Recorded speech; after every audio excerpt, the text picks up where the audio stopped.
Well, good evening. Thank you all for being here this evening on this cold night, and later it will be snowy. So surprise, but welcome to our Nampa City Council meeting. And we have a wonderful tradition here, and that is that we open in prayer. And this evening, April Neese with Karcher Nazarene Church is here to open us in prayer. April, thank you so much for being here. And let's stand as April opens us in prayer, and then we'll do the pledge. You're okay. Yeah. The gift of this day that you've given us and for your mercies that have been ours today. We thank you for our city, our community, and for your blessings upon us as we've dealt with some weather this last week that's beautiful and yet kind of messy. We thank you for the way that we've seen our community take care of one another, helping to clear driveways and dig out from under, and I thank you for that. And as we get more snow tonight, we ask for your safety on all of us. Father, we thank you tonight for our city, and as I think of the first responders, and I just ask, Father, that you protect our first responders. We lift up our schools and our businesses and ask that you would bring them success. We thank you for our families, for our parents. We pray that you will help them parent well and protect our children and our elderly and all the people that call Nampa home. Most especially this evening, Father, I just ask that you would be with our city leaders that are standing in front of me. We thank you for them and for their willingness to serve and their willingness to give of themselves for our city. And as I go through their agenda tonight, Father, I ask that you would just give them wisdom, give them discernment, give them compassion as they think about the future of our city. And we just ask all of these things in Jesus' precious name. Thank you for your blessings. Amen. Amen. Let's say the pledge. I pledge allegiance to the flag of the United States of America and to the republic for which it stands, one nation, under God, indivisible, with liberty and justice for all. Thank you. April, thank you so much.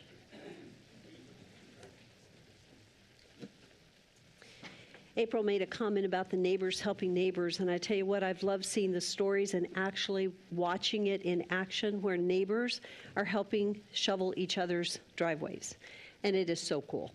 It's the best. Okay, so let's do roll call. Rodriguez. Here. Jangula. Here. Bills. Here. Reynolds. Here. Haverfield. Here. Griffin. Here. All present. Okay, so the next item is any proposed amendments to the agenda. And I think I know of a couple of suggestions. So Councilman Haverfield, I think you wanted to move something off the consent agenda. Yes, please. Mayor, if we can move the consent agenda items 19A and 1 and B to new business. Perfect. Are there any other adjustments to the agenda or consent agenda? Mayor, Yes. one other is I noticed that there wasn't something put in our agenda for this evening to go over the suggested changes to policy by Councilmember Jangula and Bills at our last meeting to look at the council president term to change it from 2 years to 1 year to allow other members to participate. So if we can get that on our next agenda, that'd be great. Councilman Haverfield, thank you for mentioning that. So I think we will bring that forward at a future agenda to look at it. Okay, thank you. So if there are no other changes or amendments to the agenda, I would stand for a motion to approve the agenda as stated and as just discussed. So moved. Second. It's been moved and seconded. All in favor? Aye. And the next item is to approve our consent agenda as adopted with the two changes. I would stand for a motion to approve our consent agenda. So moved. Second. All in favor? Aye. Councilman Bills, one thing I appreciate about you are so ready to step in here. Thank you. And these guys are fast, aren't they? They are. He's Gotten ready. slow. I learned from David. Yeah, he's ready. Yeah, and it's like, man, it's moving quick. Okay. So with that, the next item on the agenda is to discuss the two items that we moved from the consent agenda, which are miscellaneous items 19A and B. So we'll start with 19A. This was an action item, and it was to consider the waiver, and it is to consider the waiver request for alcohol catering permits for Marist Hall located at 500 West Roosevelt Avenue, and approve the consent to cater form submitted by St. Paul's Catholic Church, which is located within 300 feet of the venue, for a perpetual period of up to 12 consecutive months from the date of the consent form. I'd like to have Shar I'll get it, Shar, Tim. First of all, Shar, could you share with us just a quick update on the change that has happened with our consent on our catering permit? Absolutely. Madam Mayor, Council, I'm actually going to refer to the packet.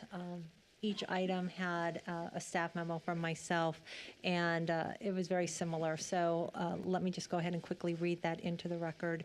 So Napa City Code 51215 sets the process for the city to issue alcohol catering permits for use within the limits of the city of Nampa. A catering permit may not be issued for use at any location that is within 300 feet of a school or church unless that is prohibition is waived by City Council. I do want to make a quick note that this is something that has recently changed. That change was last year.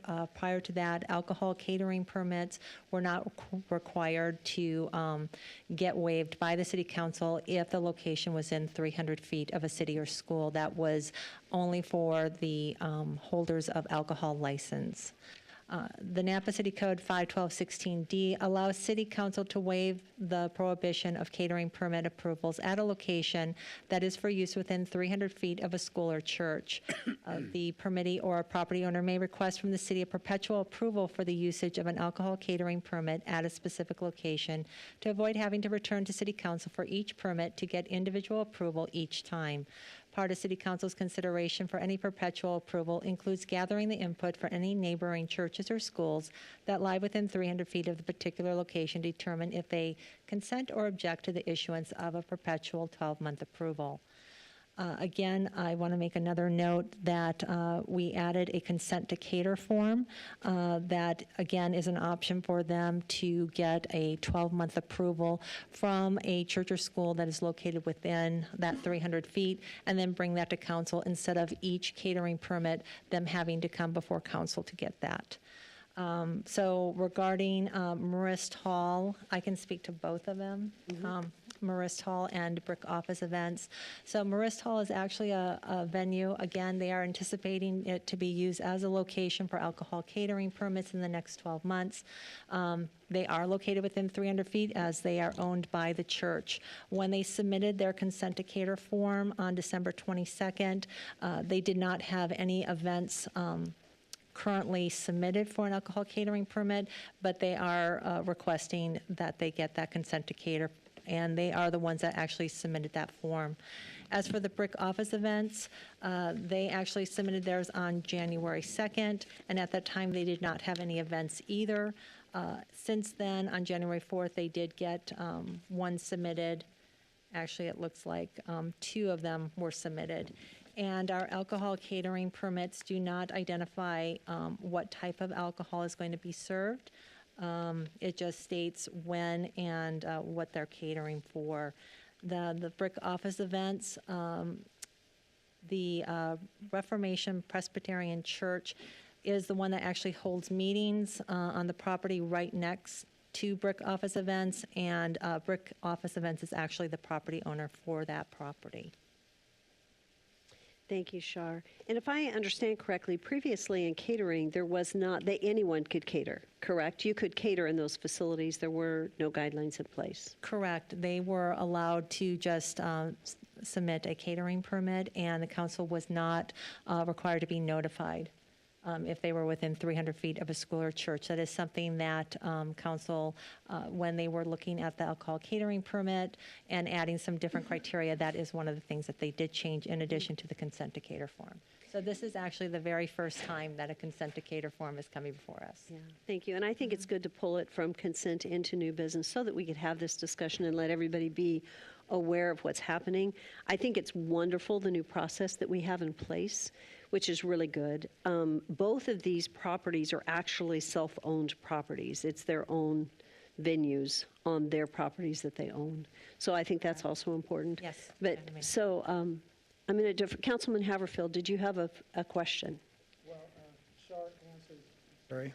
Shar answered a couple of the questions that I had. The first being, is this beer and wine only, or is it beer and wine and potentially liquor by the glass? And the answer was, there's no restriction. So that was a bit of a concern to me, that we're allowing on-premises sale of alcoholic beverages in a venue that is owned by the church in both cases, or the church is, in the other case, is leasing a building that's owned by someone else. But it's still, it's a bit of a paradigm shift for me to be able to look at this and say that's normal, because it's not. And then I'm wondering what we're opening ourselves up to if we're not. Most churches are approved by conditional use permit. And the fact that Nampa has changed that practice so you don't have to have a conditional use permit to have a church in any zone now doesn't take away the restrictions, or at least the reality of it being a place of religious worship that's non-taxable. It's tax exempt.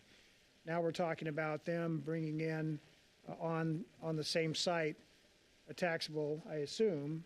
So should we be looking at a mixed use approach to the use of a site in this case? The Catholic Church eventually will have a school on their premises as well. So I'm concerned about the long-term thoughts that they could keep using this when the school goes in, which I would have an issue with. So all that to say is I had some concerns just from that paradigm that we're now shifting from keeping alcohol sales away from churches and schools to now allowing the churches themselves to offer alcohol sales or distribution on their site, which is, again, that was my concern. And then with the folks that live to the east of Marist Hall, within 300 feet, now you're having alcohol sales, people, I assume, being responsible and not driving away intoxicated, but potentially creating an unsafe condition as they leave the property. So that's why I wanted this to be brought forth, so that the council can truly consider what we're looking at this evening. The fact that it was on consent, if I hadn't asked, it probably would have just gone through. So both cases, similar issues. I'm just, again, now we're going down a different path than what we've been down before.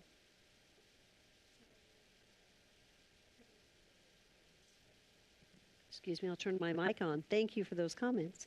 So just a couple of thoughts, and I appreciate the comments, but as far as the catering permits, we authorize catering permits on a regular basis. And so with that, while we have guidelines, and we issue points if we have, so what I'm thinking is, and you know where I'm going here. So I was going to say, we cannot be responsible for someone that, for the behavior in a catering permit. This is only coming before us because it's in front of it's by a school, right? Or a church, so both of those. But as far as being responsible, we issue catering permits all the time. So the issue of any driving impaired, et cetera, could be an issue with any catering permit, right? Not just this one. I will say that we do have the point system in place, which is good with our bars, and I believe it applies, and could you please remind me, I believe it applies to our catering also.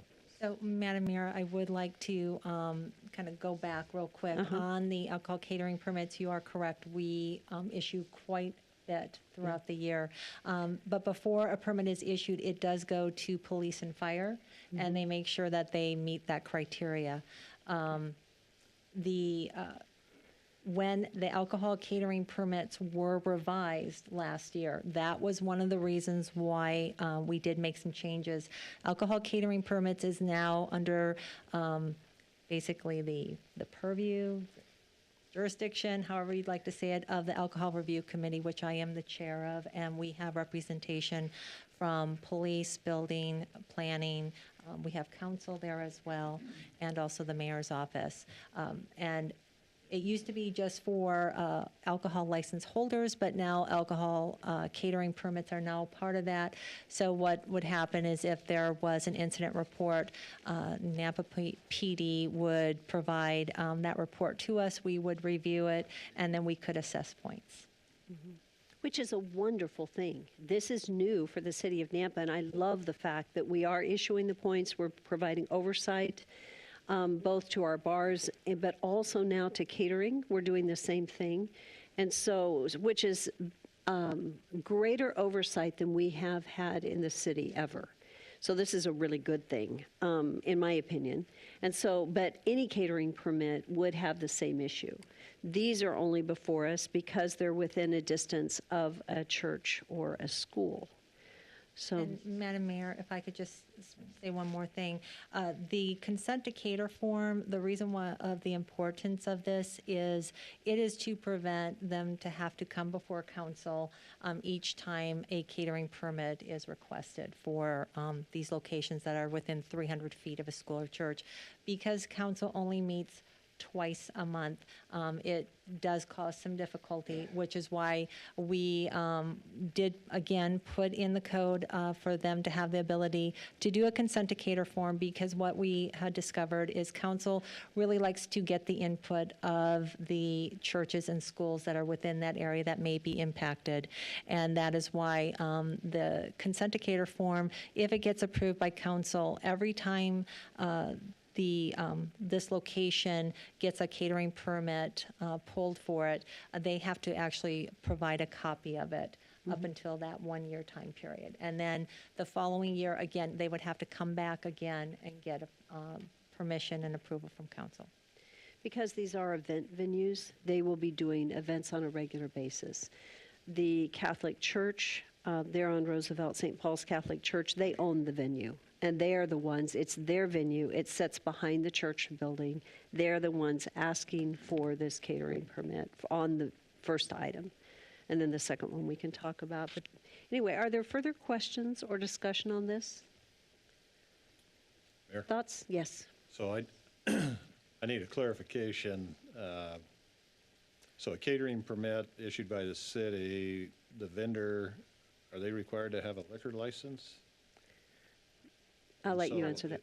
Madam Mayor, Councilmember Bills, sorry, I'm still getting used to it. Yes, so they have to have an alcohol license in order to pull an alcohol catering permit. Typically, there's a difference between liquor and a beer and wine license, right? Two separate licenses? Yeah, well, it depends. Not everyone gets a full liquor license, so an alcohol license is what they do need. Some of them only get beer and wine, others get the full liquor license. It's not something that we ask in our catering permit applications right now. We just ask if it's a 21 and year restricted, and this is where Nampa PD will get involved, and they'll determine if there is a beer garden that they have to have secured and fenced in.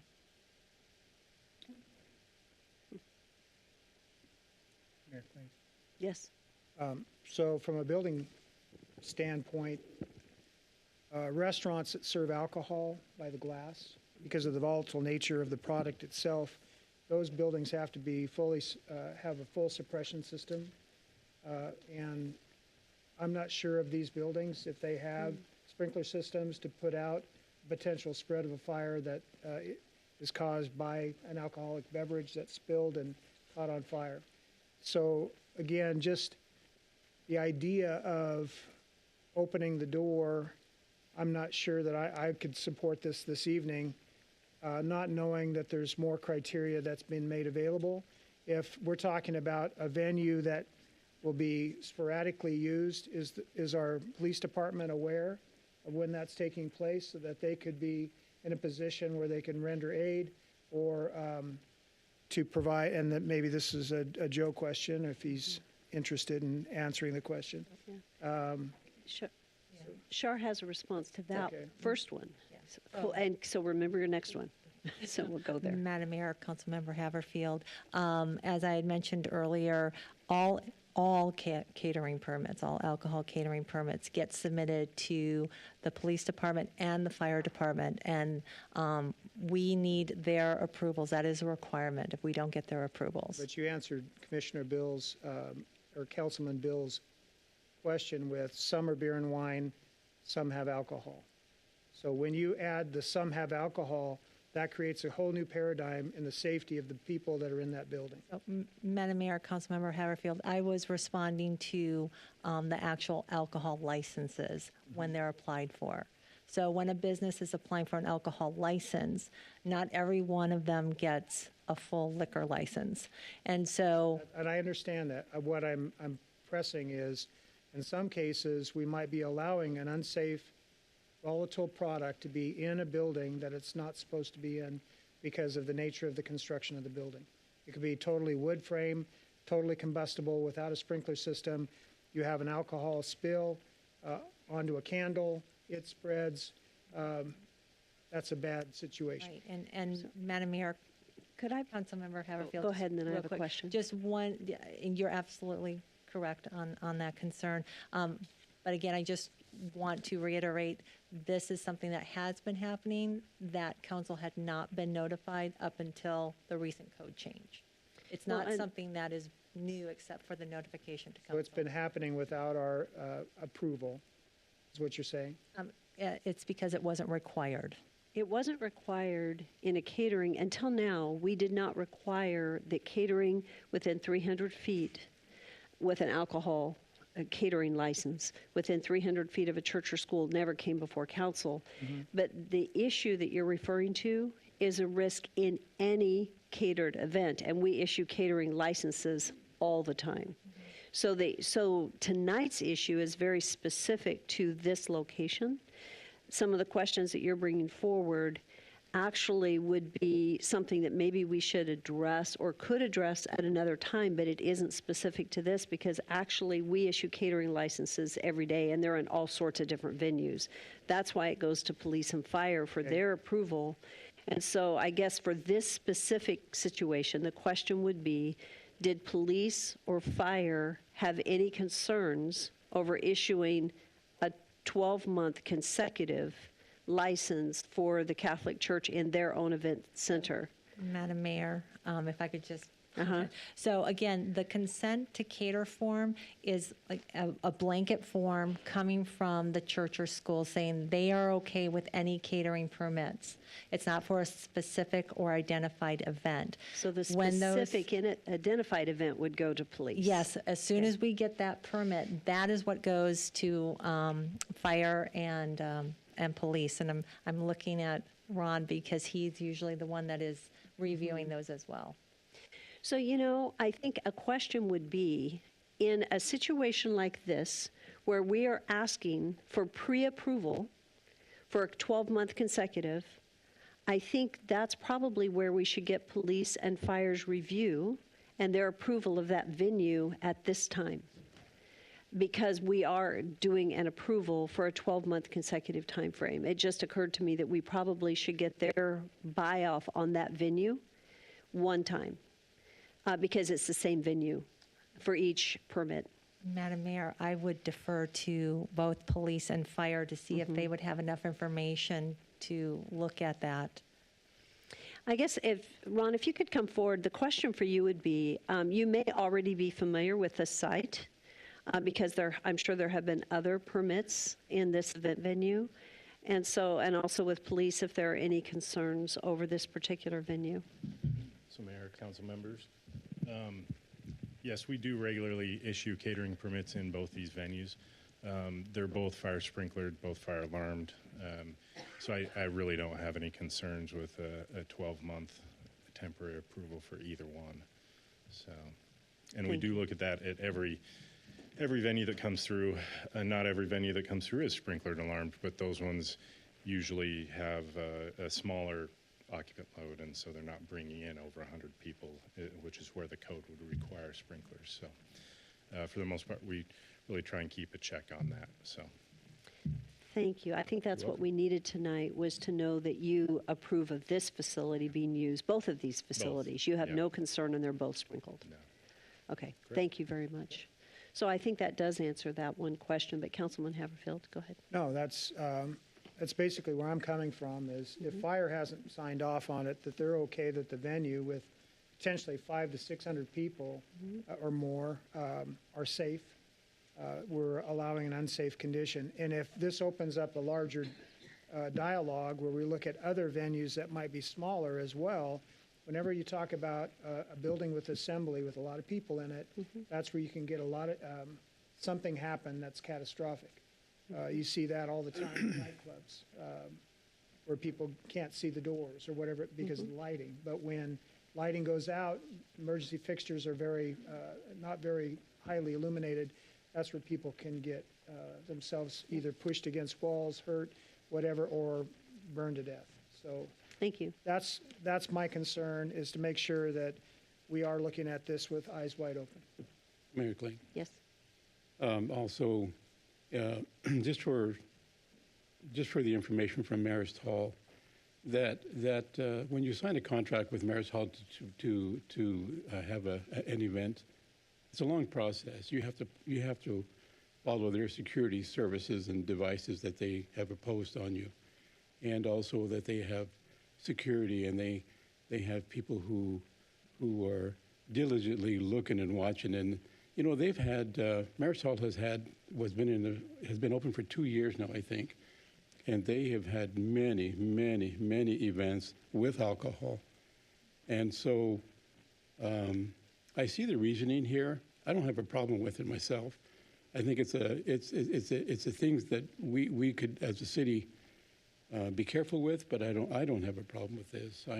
They govern themselves, and I'm good to go with it. Thank you. Yeah, thank you. Okay. So Madam what is the Mayor? what? Yes. I would like to say that the clerk's office would be happy to route these consent to cater forms in the future to fire MPD prior to coming to council. Thank you. I appreciate that, and I think that should happen. So in the future, we will get their buy-off before we bring it to council. Mayor? Yes. I was going to suggest the same thing, that the consent form include a signature line for fire. I don't know that the police need to sign off on it, because that's more of a viewing after the fact. But if something's going to happen, I want to make sure that the fire department has checked the building out to make sure it's safe before we allow alcohol sales in there. Beer and wine, fine. The volatile liquor, that's not good. When it's opened, it's open to potential fire. Yeah. Okay, so what is the will of the council? Mayor, I will make a motion to approve both the alcohol catering permits for Marist Hall and for the break office events. Second. There's a motion and a second to approve both action items, A and B, and as stated, for Marist Hall and for the brick office events. Is there any further discussion? Mayor? Yes.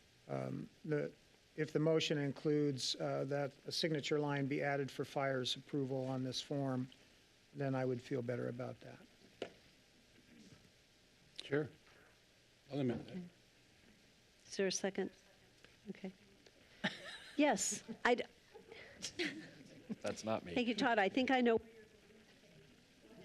I was just going to offer, Yeah. the clerk's offered to do that, but we really don't have an action item for that on For that the on- agenda. The action item is just to approve those two things. So I think we have an understanding. If you want a formal action, then we probably need to put it on a future agenda. Thank you. And I think that we have a clear understanding. So the motion is to approve items 1.9A and B on the agenda. Thank you. And then we'll follow from there. And there has been a second. Any further discussion? Roll call. Jingula. Yes. Bills. Yes. Reynolds. Yes. Haverfield. Sorry, I'm not fully convinced this is a good idea, but, so I'll vote no. Griffin. Yes. Rodriguez. Yes. 5 in favor, 1 opposed, motion carries. Thank you. Okay, so we have no proclamations tonight. Our public forum, we do have a couple of people signed up, and we'll move to our public forum right now. And then we'll go ahead, let's look at our names here. Madam Mayor, for non-agenda items, we have Michael Jones and Barbie Rimby. And for our agenda items, we have David Allison. Okay, thank you. So it's, David, on the agenda, did you still want to speak? Since we pulled it, he does not want to speak on the agenda, and so we pulled that item, and so we're good to go, okay? Thank you.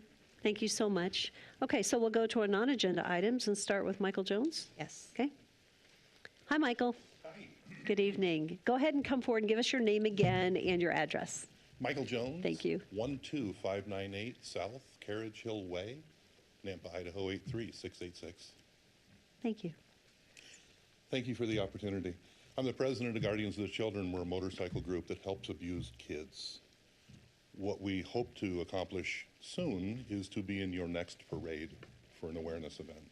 So I want to introduce us, let you know who we are. We're background checked. We work with law enforcement. We are really tight with Nampa Family Justice Center. We get a lot of our referrals through them.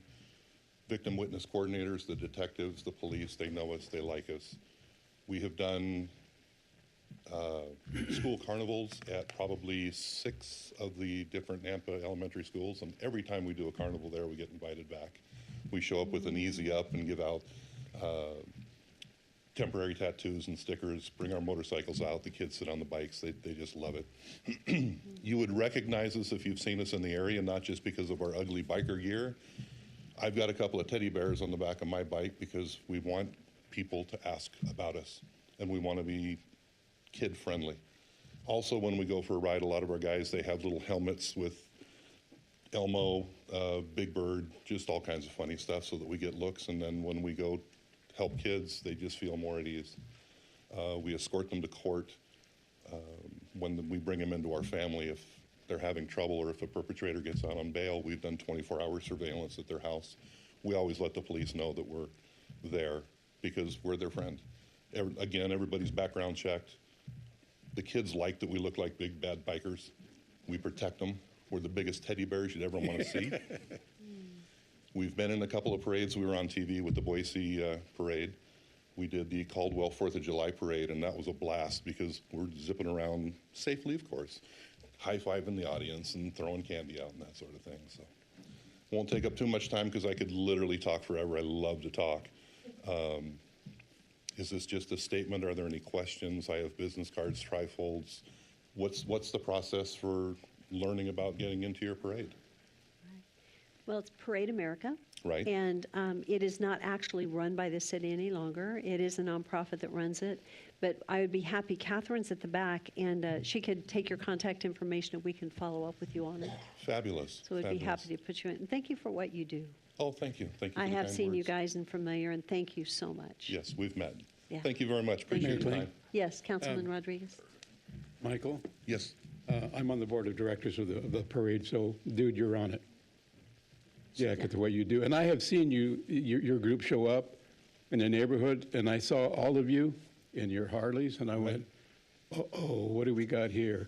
And then you guys came out, and you just had these kids were just smiling. God bless you guys for that. That was so cool. I thank really you. enjoyed that.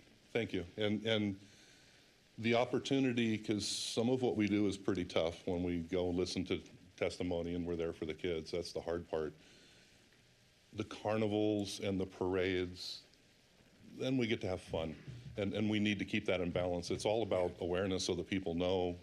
We'd love to be out of business, knock on it. I wish there wasn't a need for us, but it's very helpful. And thank you. Thank you again. Appreciate the kind words, and we'll see you at the parade. Thank you. Thank you so much. Okay, Barbie.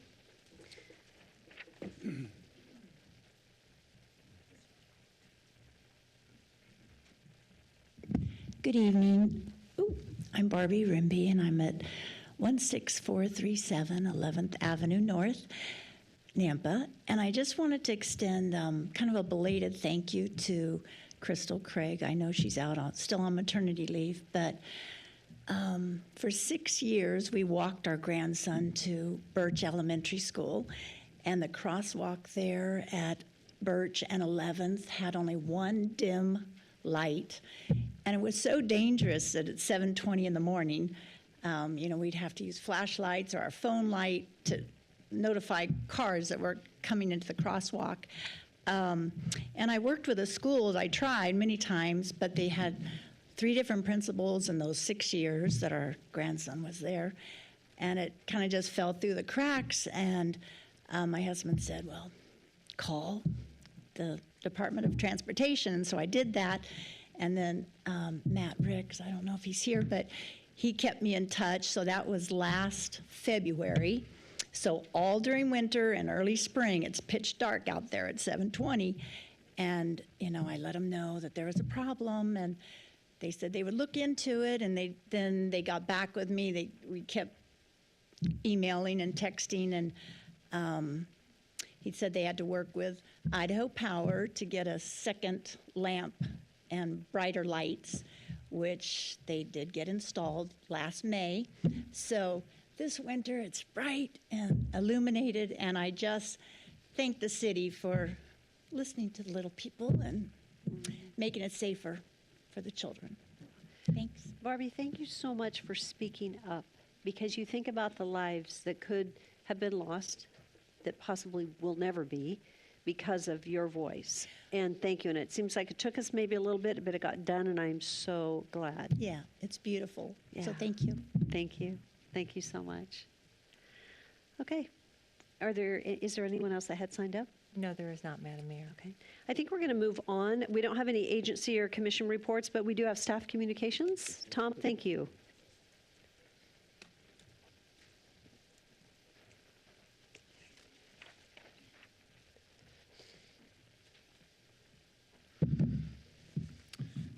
Evening, Mayor Council.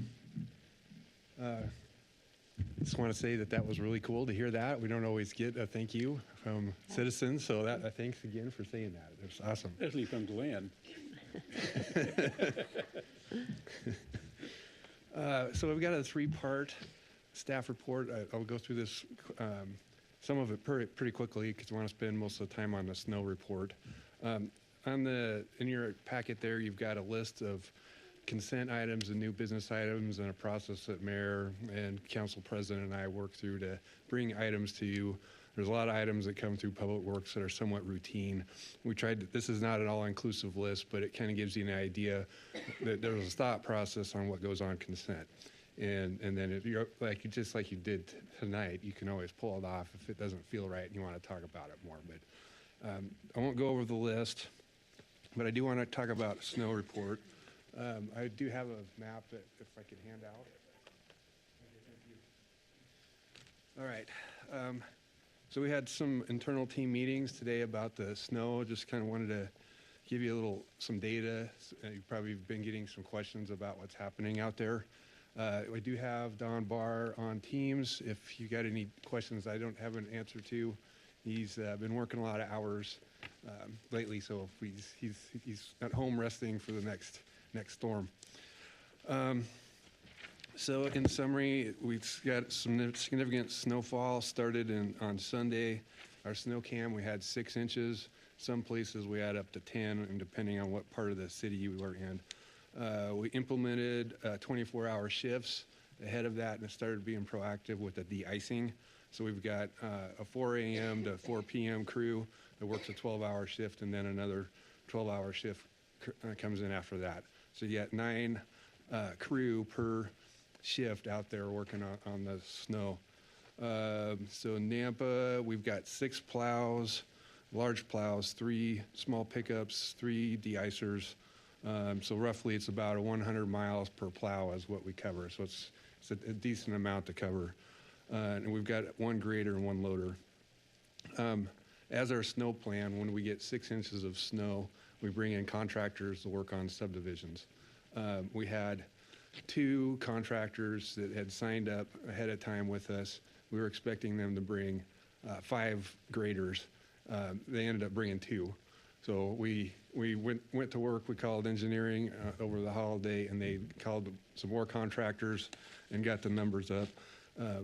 And luckily, we did get more people. A lot of times, contractors want to actually see that there's work to do before they sign the contract. So that was part of what was happening there. So we are up to 10 graders now, and 5 loaders, and with a total of 4 contractors, plus our streets crew taking care of the arterials and working with our grader. As a reminder, the GIS has a map that shows where everywhere's been plowed, but it does not show the residential roads. That's only for the major collectors and arterials. So warmer temps are coming after this next storm. So we're getting some communication out there about flooding of the roads next. So if you remember, we've got mapping in our GIS system that has all the storm drain locations. So the citizens, if they'd like to help keep things going down the drain, they could help keep that storm drain cleared. We also have a Vactor truck, which is basically a vacuum truck that brings the water into a tank, and then they can haul it off. So if we have some problem areas that we can go Vactor that out. So this map that I'm showing you right here is, so the color code shows you which, I mentioned there's 4 contractors, so there's 4 different colors here. So this is their contractor corridor, and they're working on these residential zones to take care of the roads. And they are systematically efficiently as they can, getting out there and taking care of it as much as possible. So we're going to put this on our website so people know which zone they're in and kind of have an idea. Well, yeah, this north side's done, so they've got to be coming to us pretty soon. So let's see. So if we get some more snow tonight and we haven't cleared some of these zones for these people, that'll be the priority for the contractors as they go in there and clear the old snow and the new snow. And so we can get that cleared up for the customers. And the last thing is on budget. So we had budgeted $60,000 for contract snow removal. We haven't got all the invoices or know the hours, but we're looking more like 110. So we're a little over. We'll be looking at a budget amendment, but we feel that that's the expectation of the customers up for the level of service is to do what it takes to take care of them. We're also, with all the snow that we've gotten all at once, we're getting a little low on salt, so we're going to be looking at getting another salt delivery so we can keep that level of service where people expect. Any questions on the snow?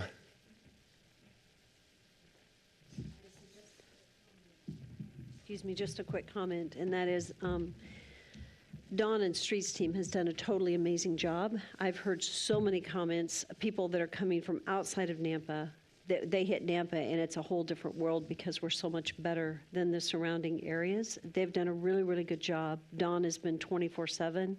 I want to say thank you to Amy, because Amy Bowman has been working on the social media communication, trying to message and keep the citizens aware of what we're doing. She and Dawn are the new best friends that have been in contact all weekend, all day. You know, there isn't a day off. And so, you know, when it snows a lot, there's not a holiday. And I think that's what's important to know is that we don't close the office and go away because it's a big snow day. We actually have stayed very busy and done an absolutely excellent job in communicating. You cannot make everyone happy. And we're working as diligently as we can to get to those subdivisions that had not been reached. And so we're really working on it. And again, we had a meeting about it today, and I feel good about where we are. And it's very costly. Meeting the public expectations is costly, but it's been it's not a snowmageddon. But we also have, you know, we have residents that have lived elsewhere where there's a lot more snow. We have residents that have never lived in snow, and sometimes the expectations differ a little bit. But we're doing the best we can to manage expectations. So you get great job, to be commended, and thank you to Dawn and team because they've done an outstanding job, and Amy too. Thank you. Crew's been working super hard, but as Really you hard. mentioned, it is a team effort with the communication and the planning and doing the work. So it's been good. Yep. Jeff's got a couple of things he wanted to mention about the wastewater plant, and then we're done with our report. Real quick, Mayor.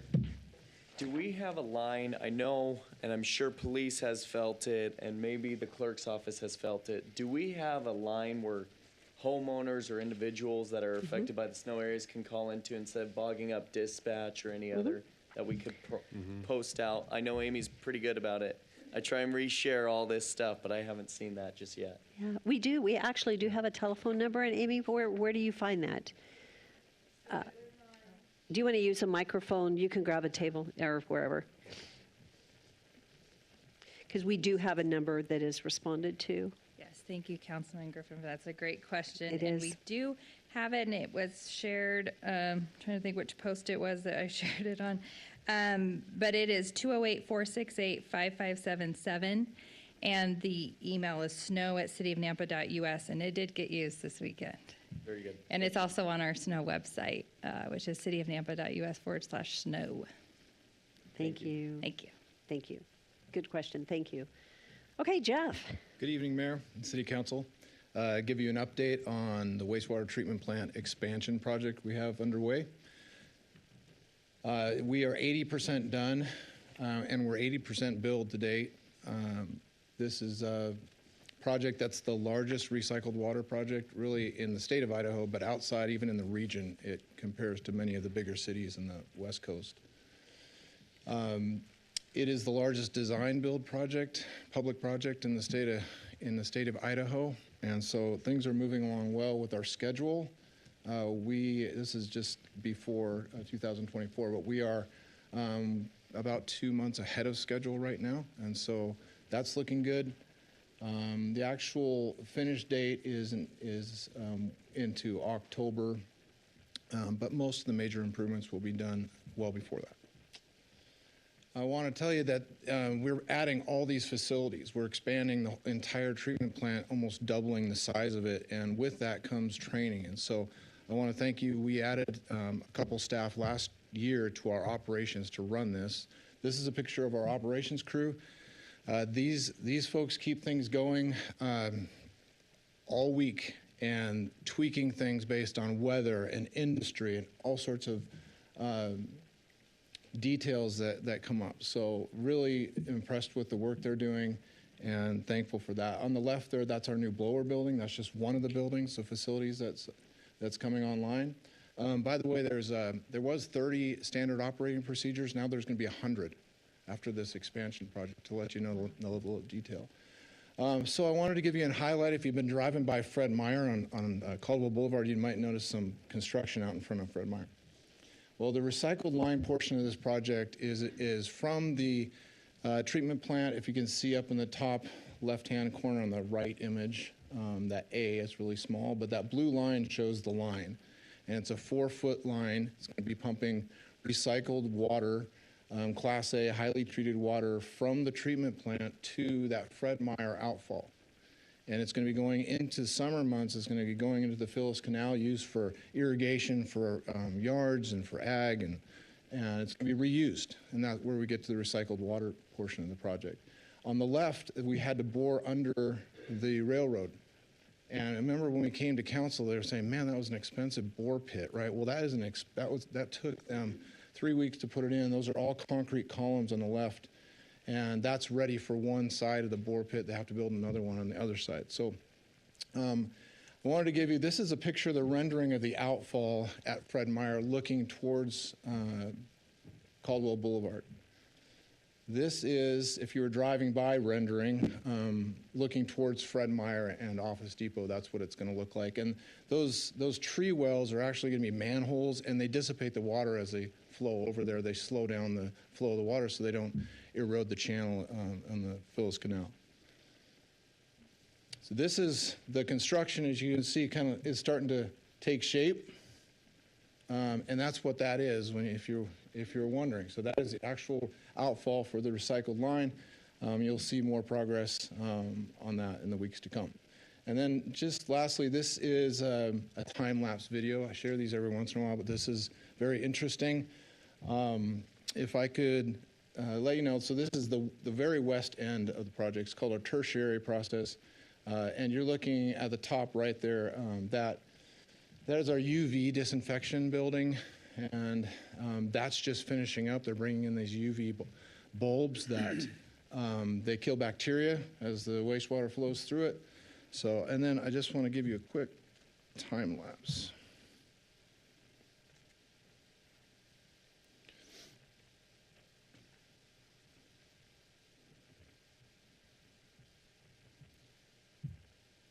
And again, this is just looking at that whole west end of the process. And I'm going to kind of talk. There's no music. Maybe there should be, but I'm just going to talk. So that is this first building on the right is the filter support building. And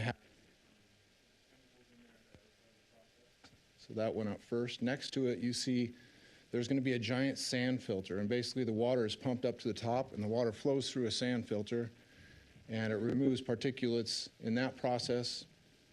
And that is that building you're seeing constructing next.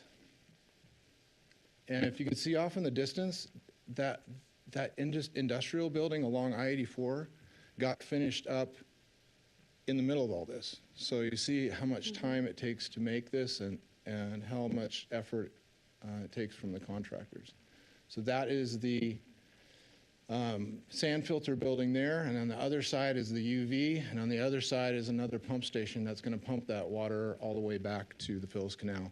And that's just one portion. So with that, a quick update. And again, we have the governor coming out on the 8th of February, and we can give tours whenever. It's really nice, and not the nicest time to give a tour right now, but coming in the spring, probably there's going to be some really fantastic things to look at. So, Jeff, Councilman Griffin. Could you, and Mayor, could you share the numbers comparatively of the water inflow previously compared to now? I know the number, but to share with everybody else. Excuse me, like total The gallons. gallons. the amount of So gallons. right now, the wastewater treatment plant treats about 11 million gallons a day.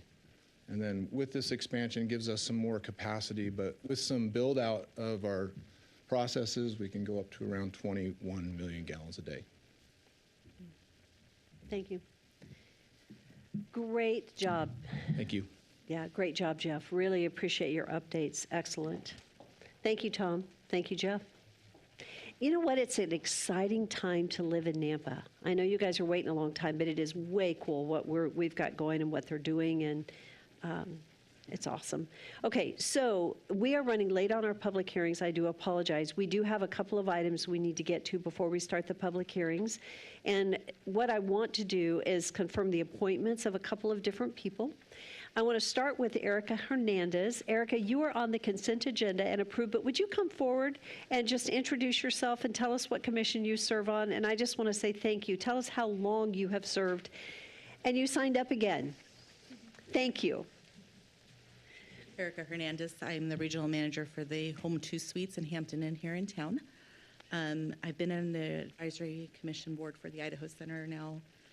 I want to say it's been at least 10 years. 10 years. At least. Yeah, it's been a while. Yeah. But I do want to wish to be reappointed again, as I think we're going through a change in wanting to pass the auditorium district tax, and would really like to be involved during that whole process with your approval. And you have been approved, so you're good to go, and we just want to say thank you. Thank you Thank so you, and I much. wanted council to have the opportunity to meet you. So thank you so much. Thank you. So the new appointments are not on the consent agenda, but rather on the regular council agenda. And so our first new business item is 7.1. This is an action item, and this is to confirm the appointment of Leslie Howard to the library board for a 5-year term expiring on January 16, 2029. So moved, Mayor. Second. It's been moved and seconded. Is there any discussion? Roll call. Bills. Bills. Sorry. Yes. Yes. Yes. I'm suggesting yes, but it's up to you. Reynolds. Yes. Haverfield. Yes. Griffin. Yes. Pingula. Yes. Rodriguez. Yes. All in favor, motion carries. Got it. So, Leslie, would you come forward and introduce yourself so that we can meet you real quickly? And thank you for your desire to serve on our library board. Thank you. Leslie Howard. Thank you for appointing me to the board. I have such a passion for reading and the library, and the library offers so much more than just reading. All the outreach programs that they have are like totally amazing. If you don't know, check into it, because it's wonderful. The bookmobile, the warming places for the library, computers that can be used by kids and internet that don't have access to the internet. It's just wonderful, and I'm like proud to serve my community.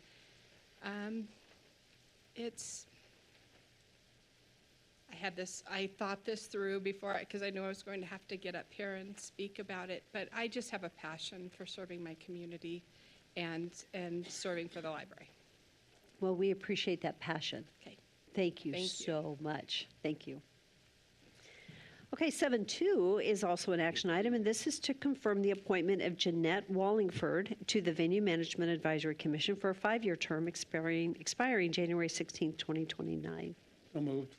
Second. It's been moved and seconded. Is there any discussion? Roll call.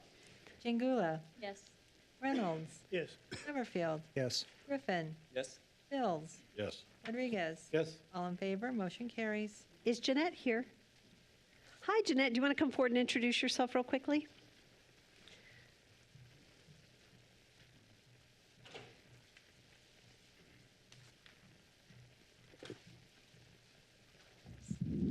Hi, my name is Jeanette Wallingford, and I've been a resident of Nampa for the last 16 years.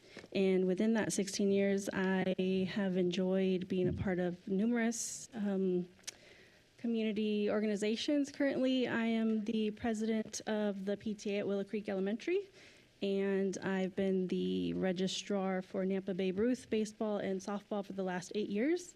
And I am excited to be appointed to this commission. That is awesome. Does anybody have any questions? I do, Mayor. Okay. You're being very kind. You are a fire plug, and you and Jeremy do so much for this community. In fact, they took the 9 and the 12-year-old to the national tournament We won a in state Nampa, championship. Mhm. from Nampa. Yep. So thank you for all you do for Yes, our no kids. problem. We love it. We enjoy it. Yes.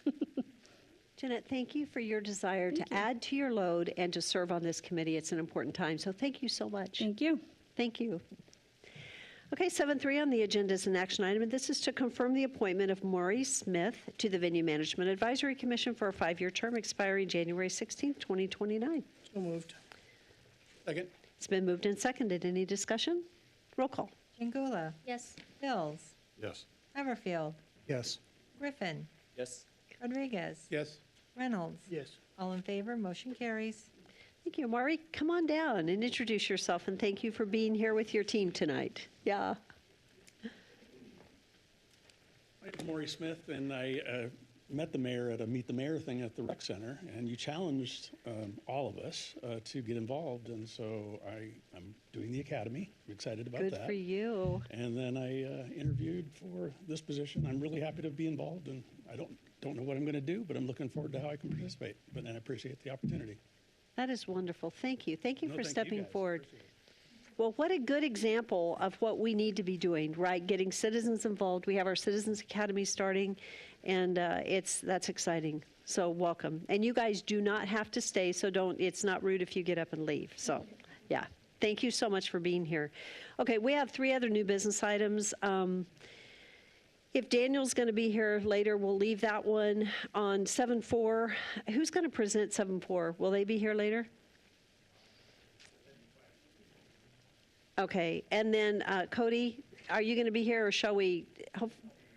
You will be here throughout? Okay, so if you guys don't mind, we'll leave these till after the public hearings. I apologize, but we'll leave them till later, okay?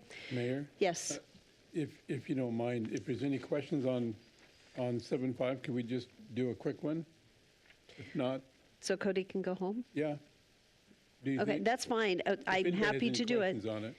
Okay, so item 7.5 is an action item, and this is to award the bid and authorize the mayor to sign the contract for the Centennial Golf Course parking lot renovation project with Peak Concrete Construction in the amount of $632,327.75.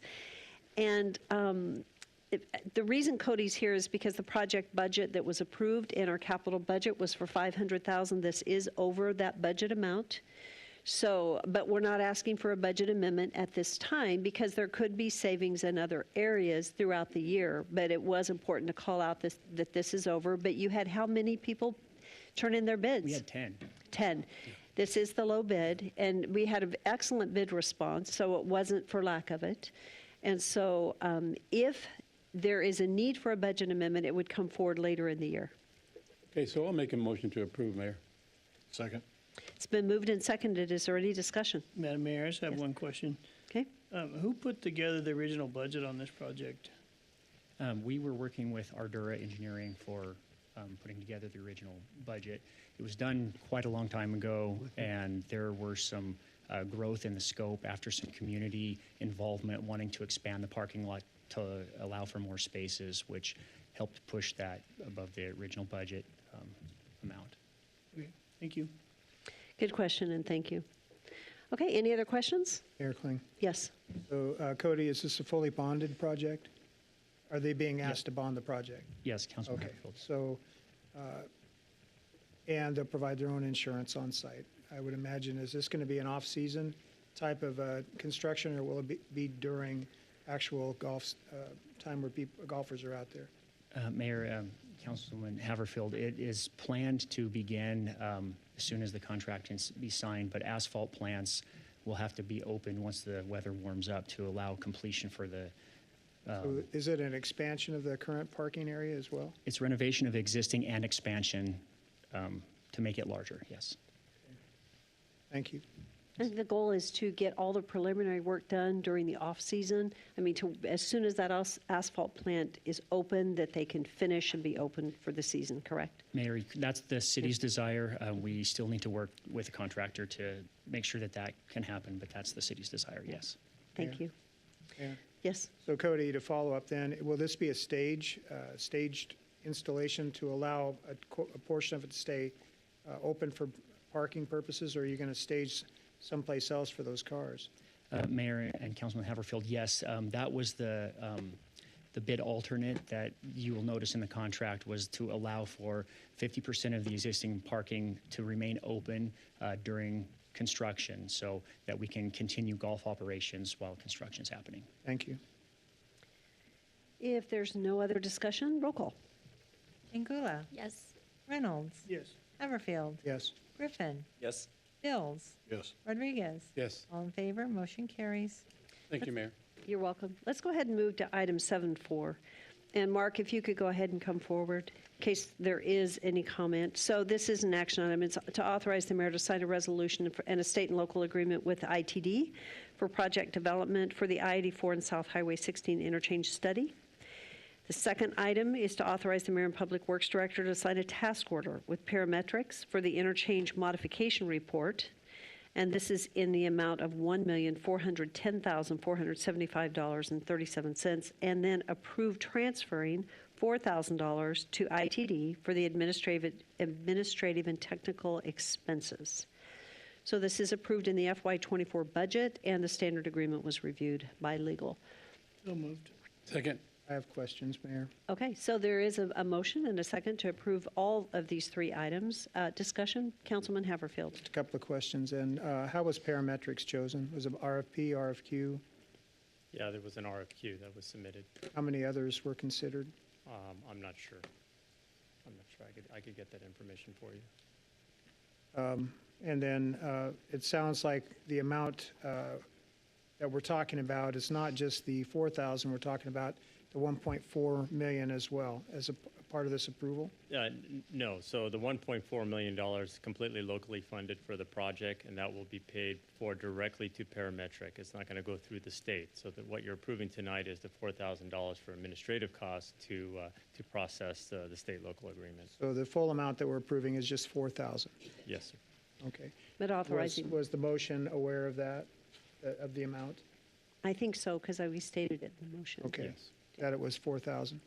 And then when I went through the agreement itself and I looked at it, the sponsor is basically the city in the agreement.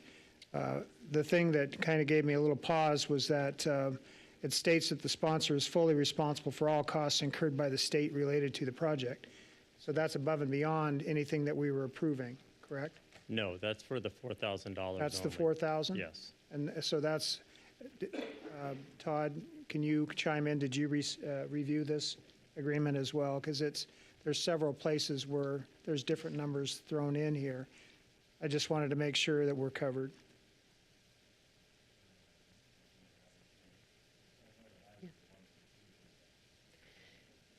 So are you referring to our standard agreement that I we don't use? think this is a standard agreement. It's a, maybe it is. It's a state-local agreement, project development. It's undated, obviously, but the players in this are the city and the state. But it's just some of the language that's kind of vague. It talks about the current estimated funding. It's not current actual funding. So the estimated term gave me a little pause. That's why I was wondering, are we talking about just 4,000? Or are we talking about 1.4 as well? Because they're together and under the same line. They need to do that. They need to show the $1.4 million that's locally funded, but again, we're just approving the 4,000. The 1.4 million will actually be invoiced over the next 18 to 24 months. That's how long it's going to be to complete the interchange modification report and the environmental for this And project. how much of that comes from from us? 1.4 million, we're completely locally funded, of which a large portion is impact fees. Okay, so the money's not coming out of our general budget, it's coming out of impact fees. Right. That's correct. Okay, I But didn't this see is that. anywhere. authorizing the signature on the task order. Yes. This motion is. Yes, the 4,000. So again, I mean, a lot of this was just reviewing this document to make sure that we're not out there, because again, it's stated about us picking up any of the state's costs, prepare and furnish all to the state, and an environmental evaluation, cultural resources. There's going to be some documentation we're going to be required to provide them, correct? Yes, Okay, has that been accounted for? yes, Where? in the 1.4 million. In the 1.4? Correct. The 4,000 is just for their administrative costs to review and approve the standard local agreement. So at what point in State. time do we come up with the additional funds? When We does have that begin? 400,000 already budgeted this fiscal year, and then we'll continue to budget as necessary in the next 2 fiscal years. So it'll be spread out over 3 fiscal years. And that's okay that we're possibly binding future council? Todd? So, Mayor and Council, typically when you have funding over subsequent fiscal years, there needs to be some non-appropriation language in there related to that. So, I don't know if that was considered Mayor, looking at. Todd, I believe if you look under section 1, number 5 is the sufficient appropriations clause in there. Section 1? Okay, there it is.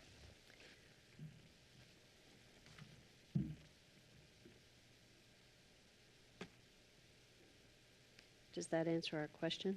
That does. Okay. It basically says that everybody understands that it's, these funds need to be appropriated, and if they don't, either the state or the sponsor can terminate. Okay. Thank you. Thank you for answering the question. Are there any other questions? Seeing none, roll call. Angula, Yes. Bills, Yes. Haverfield, Yes. Griffin, Yes. Rodriguez, Yes. Reynolds. Yes. All in favor, motion carries. Thank you. Thank you, staff, for answering those questions. We're going to move on. We'll come back to item 7.6. We're going to move on to public hearings at this time. We're going to start with action item 8.1. This is a variance of the existing utility easements on a .899 acre undeveloped parcel in the Business Community Zoning District located at 012th Avenue. And this is for Connor Cadrian Kimley Horn representing DL Evans Bank. So our applicant here, good evening. Thank you. Go ahead. So as we start, applicant, go ahead and state your name and address, and then we'll move over to the staff report. Thank you. My name's Connor Candrian, 1100 West Idaho Street, Boise, Idaho. Thank you, Council and Mayor, for your time tonight. Here on behalf of DL Evans Bank for the vacation of a couple easements on a property that my client is interested in developing. The site is off of 12th Avenue between Florida Avenue and Hawaii. The easements are highlighted here. There's one easement with Idaho Power that encompasses most of the site. There is a blanket easement with Idaho Power and with Mountain States Telephone and Telegraph, which is now CenturyLink Lumen, that blankets the site, and also a small telecom easement just to the south of the site. I'm here requesting approval to vacate these easements. Thank you. Do we have any questions for our applicant? We'll move to the staff report, and then we'll have you come back at the very end after public testimony. Thank you so much. So Christy, this one sounds like it's yours.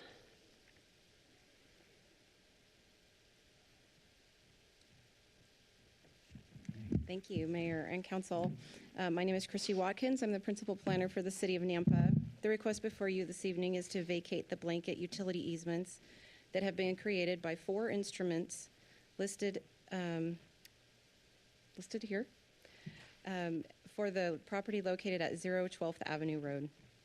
The property was annexed and zoned BC in April of 1976 with ordinance number 1445 and has been vacant up to this point with some development occurring around it. Could you do me a favor? Repeat what you just said again. When were these easements put in place? 1976. 1976. Okay, thank you. Yep. The property is completely surrounded by BC zoned properties. There's a Carl's Jr. to the north, a DL Evans to the south, and they actually made this whole little subdivision here with all of these properties that are developing out. And then to the east is a future apartment building complex, and to the west is Dairy Queen, Glacier Bank, and 12th Avenue Road.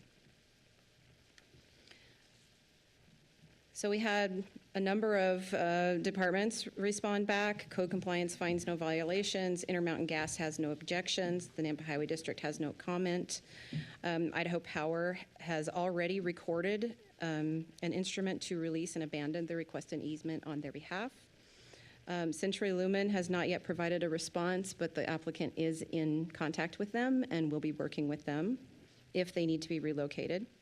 The engineering department had some requirements to reduce the area of the blanket utility easement for the commercial development. An existing 4-inch pressurized irrigation main line is identified, which runs along the west property boundary. An existing 8-inch domestic water stub line is identified at the southeast corner of the property. The building department then says with development, they'll need to meet all building codes. These are the conditions of approval. The findings of fact are that the request was processed in accordance with state code. Vacating this easement is necessary to be able to develop this property and comply with current city codes. Developing vacant property along a major corridor is essential to maintain a vibrant economy that is according to our comprehensive plan. In order to attract a healthy mix of businesses and industries to the community, Nampa must continue to foster a business-friendly environment, also from our comprehensive plan. So based on this analysis, staff can recommend approval of this vacation. These are your potential motions, and I will stand for any questions. So a quick question, Christy. I had a conversation with someone just prior to this meeting that asked a couple questions, and I couldn't answer them. So I just wanted to double check. So DL Evans actually owns all of this property, right? So the city doesn't own any of the property. That is and correct. so, and then back in 1976 with the easements, maybe was the significant amount of easement, the 0.899 acres, that's a lot. Is it because, why is it so much? I would imagine, and Daniel may be able to answer this better than I can. He looks like he's ready to pounce. So maybe I'll just defer to him.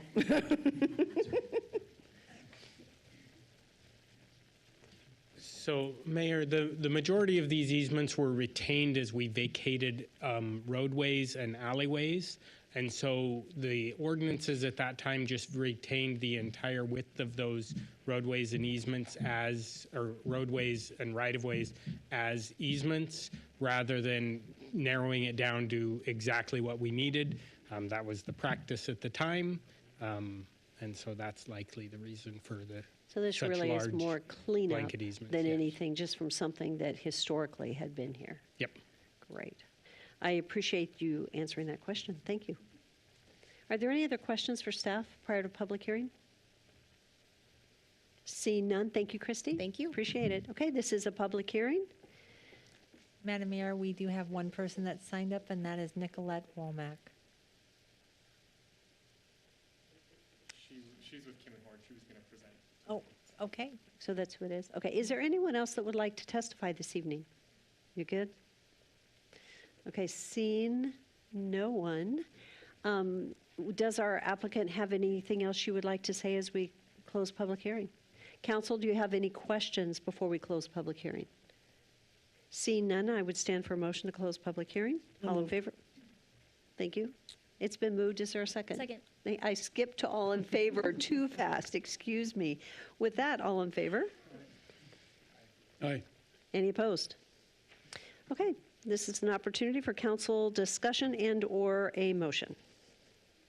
Mayor, I'll make a motion to approve the vacation of existing utility easements on a 0.899 acre undeveloped parcel in the BC zoning district located at 012th Avenue for Connor Canadian, Kimberly Horn, representing DL Lamps Bank, with proposed findings listed in this staff report. Second. It's been moved and seconded. Is there any discussion? Seeing none, roll call. Chingula. Yes. Mills. Yes. Hammerfield. Yes. Griffin. Yes. Reynolds. Yes. Rodriguez. Yes. All in favor, motion carries. Thank you. Okay, so we're going to move on to 8.2 on the agenda. This is an action item. This is annexation and zoning to RS 8.5, which is single-family residential zoning district on a .59 acre parcel at 2723 Comanche Street. This is for Daniel. Narsavage. Narsavage. Daniel, thank you so much. And Katarine Pickett. And thank you for being here as our applicant. So go ahead and state your name and address. Thank you. Daniel Narsavage, 2723 Comanche Street, Nampa.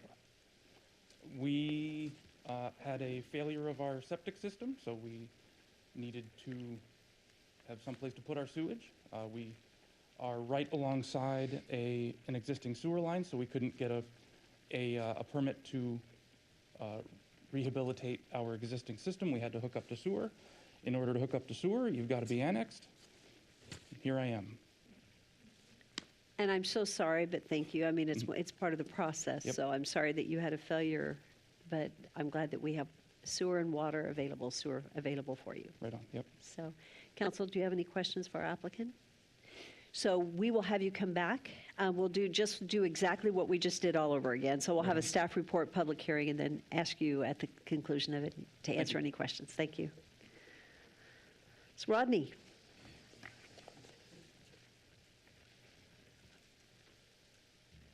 Hi, Mayor and Council.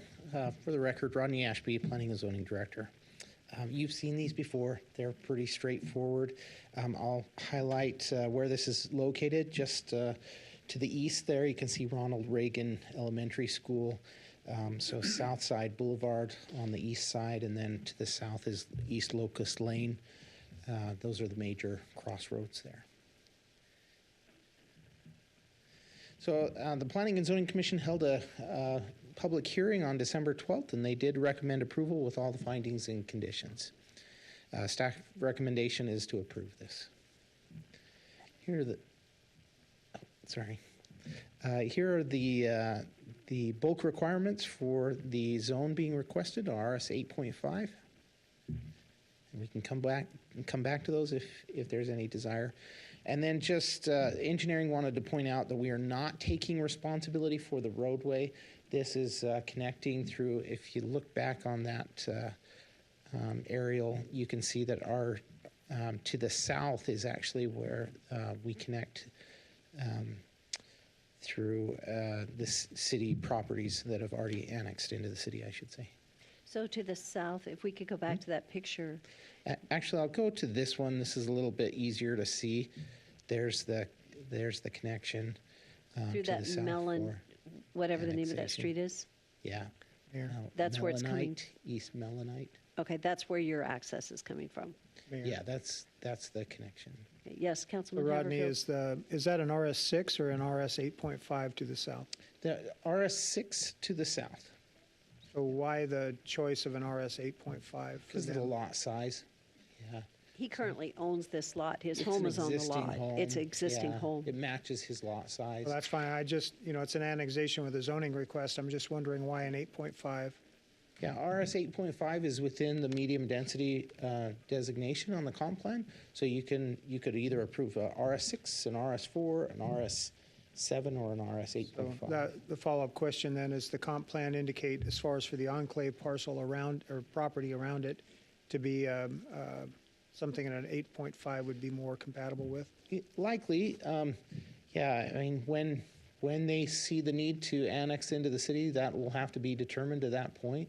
But yeah, the lot sizes are a little bit larger. This one's actually bigger than most of them in that area, but it's likely that that would still work for the rest of that subdivision, county subdivision. Thank you. Yep. And I think I pretty much covered most of what needs to be covered in just a few slides there. But yeah, I think that point is that we are not going to be taking over the responsibility for Comanche Street because we're not putting utilities all through that area. So there's a close-up view of the property. Proposed conditions of approval, pretty standard. And then here's some proposed findings and conclusions for annexation and then for zoning. And here's a potential motion for your consideration. And I would stand for any questions. Thank you, Rodney. He did go through that pretty quickly, but it is very straightforward. Are there any questions from council for Rodney before we move into public hearing? Seeing none, Rodney, thank you. Yep. So this is a public hearing, and Madam Mayor, we do not have anyone signed up for this item. okay, is there anyone here that had intended to testify on this item this evening? Seeing no one, this would be the opportunity for our applicant to come back and answer any questions that you might have. Do you have any questions, any closing comments? None? Council, do you have any questions for the applicant? Seeing none, thank you so much. I would stand for a motion to close public hearing. So moved. All in favor? Aye. Any opposed? Thank you. Okay, what is the will of the council? Mayor, I'd make a motion that we approve the annexation and zoning to an RS 8.5 on a .59 acre, 2723 Comanche Street for Daniel Narsavage and Catherine Pickett, with all conditions listed in the staff report, and to adopt the proposed finding of fact. Second. It's been moved and seconded. Is there any discussion? Seeing none, roll call. Rodriguez. Yes. Pingula. Yes. Reynolds. Yes. Everfield. Yes. Griffin. Yes. Hills. Yes. All in favor, motion carries. There you go. Done. Thank you. Okay, we're going to move to 8.3 on the agenda. This is an action item, and this is a zoning map amendment from suburban residential to two-family duplex residential in a zoning district at 1105 and 1113 West Orchard Avenue. This is for Darla Braun, representing Marvin and Darla Braun. They're a revocable living trust, and the original concept is to remove an existing manufactured home at 1105 West Orchard Avenue and construct a single-family home or duplex. The existing home at 1113 West Orchard is proposed to remain as a single-family home or converted to a duplex. So thank you. Our applicant is here, and thank you for sharing your name and address. Hi, I'm Darla Braun. I live at 1025 West Orchard Avenue in Nampa. And basically, Mayor and City Council members, we just thank you for allowing us to be considered. Could you do me a favor? Pull that microphone just a little bit towards your mouth. There you go. We'll see if we can hear you better. Thank you. Okay. Thank you for allowing us to be considered for the zoning map amendment from RA Suburban Residential to RD Two-Family Duplex Residential Zoning District at 1105 and 1113 West Orchard Avenue, two parcels totaling the .33 acres. As discussed in the previous meeting on December 12th in front of the City Council, our intentions are to remove that existing older mobile home at 1105 West Orchard and construct the single-family home or duplex.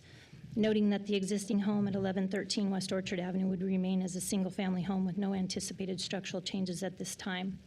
We have read through the staff report and updated conditions of approval from the last meeting, December 12th, and with the intent to agree to your intent to approve the request. I just did have one clarification that we wanted to ask in regards to the staff report under the Chapter 5 Land Use Objective and Strategies. It stated that the development access shall be in accordance with the city access management policy. Then it had a notation of A, each parcel currently has its own discrete driveway. The owner will be required to consolidate driveways into a single shared driveway upon redevelopment of either parcel space on the property to adhere with the City of Nampa access management policy. Does this supersede the conditions of approval notation where it was updated to state owner to coordinate access to 1105 West Orchard City with the city engineer at the time of development. That was our only question. Otherwise, everything looked fine. Thank you. So we will have staff answer that question. And did you have anything else right now at this time to share? Okay. Council, do you have any questions? Okay. So we will have staff come in and answer that question. And then at the end, we'll have you come back and see if we have any questions for you or you have any closing comments. Thank you, Darla. Hey, Parker. Thank you, Mayor and Council. We've covered the intent here, the request. Looking at the areas is RD to the northwest and east, and then to the south is owned by the applicant. It's zoned RA. This area was annexed and zoned RA in 1987. More recently, we did a lot split. They went through a property boundary to split these lots into two. They were previously two houses on one lot. The Planning and Zoning Commission voted to recommend approval of this rezone request last month. The correspondence, they'll need to follow the building code and permitting process for any changes to the lot. Engineering had some comments about the driveway and the frontage improvements. To answer the question, the comment that was in there regarding the spacing, that was the previous condition that we had changed to follow the engineering Daniel's requests as far as where that driveway needs to be spaced. So it's the conditions of the approval that were the ultimate say. So what is that again? Could you state what the requirement is? I'll skip forward here to the conditions. Number 4, their owners shall coordinate access to 1105 West Orchard with the city engineer at time of development. Okay, thank you. Yeah, essentially, how their 1105 is the eastern lot here. What we'd like to see is that access to share with 1025 off of that, so that there's fewer driveways going on to Orchard Avenue to prevent further issues, and it's just safer to have that done. So working with the city engineer to find a better solution there. Looking at the future land use map, this is a medium density residential area. The RD zoning fits within that medium density request designation. The RD zoning fits within both medium density and high density residential. However, in a medium density setting, we allow 2 attached dwelling units, duplexes, townhouses, whereas high density would allow for 3 and 4 dwelling unit structures. So the request of having duplexes would fit within the RD zoning district. Medium density, there's some principles as far as smart growth for medium density, well-designed streetscapes, alley-loaded dwellings, planting strips, ornamental fencing. We can skip forward to a elevation picture concept of what they're looking at potentially doing. Housing units in medium density typically are single-family detached townhouses, duplex. You can see that elevation here that was provided by the applicant. There's townhouse developments to the east and to the west that feature multiple 2-unit townhouses. The lots of the proposed property here is 7,639 and 6,800 square feet, which fit within the RD zoning district lot sizes. And they'll meet the standard building construction, pitched roof, garages, yards, etc. A traffic impact study is not required. And again, working with the city engineer to coordinate the access of 1105 West Orchard. As far as the staff findings, the conclusions here, The proposed amendment would be in harmony with the comprehensive plan. The RD zoning district meets the medium-density residential goals. The request for RD meets has a compatible set of uses as the surrounding area. And it's in the interest of the public as it provides additional housing opportunities here. The conditions of approval are in the staff report, as well as any that you would wish to add, and a potential motion. I'll stand for any questions. Mayor, I'd have a question. Parker, so there's the remnant property that's remaining in the RA. There's a strip of ground leading to Orchard. What's the width of that?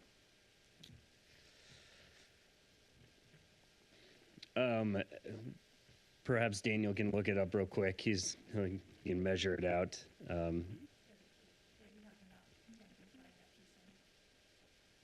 30 feet. That is correct. 30 feet.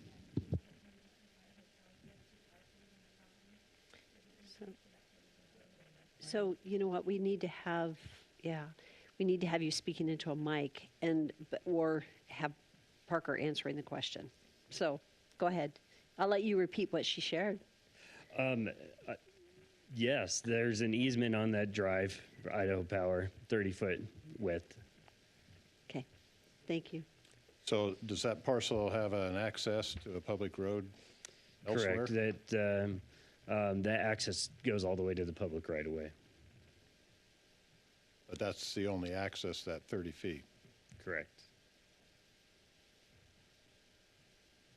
So there's an understanding presumed that future development of the RA parcel would be limited? Mayor and councilman, I don't believe it's the intent of the applicant to develop that, but when they do, well, they'll have to look at number of accesses, and further developing the site. 1025. Okay. I just trying to look at that it's not a piecemeal. A little bit today, and then, oh gee, now we need a Mayor and variance or councilman, other issues later. The applicant is doing this for their family. Understand that. Ultimately, the sons live in the houses in the front, and the applicant lives in 1025. So, As long as there's clarity for that in the public record. So I have a quick question. Why does the RD go across where that 30-foot area? Mayor, that's how the property lines are established.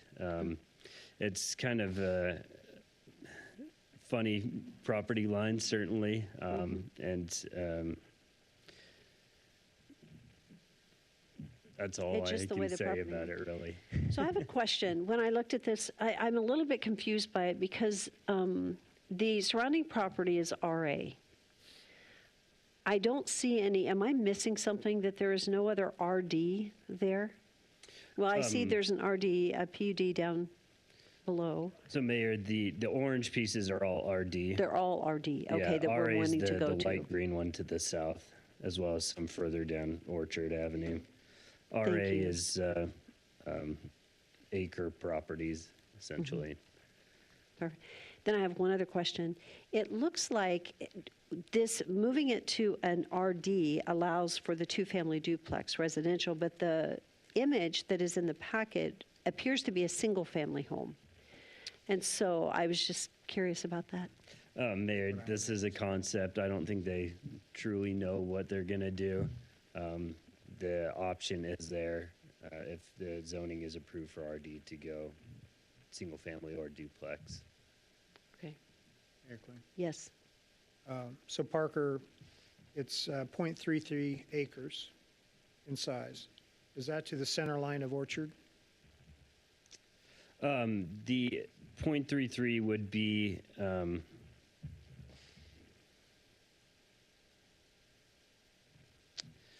the two properties, I believe, Does that include? not including the right-of-way. So the .33 excludes the width of the road, their half of the road.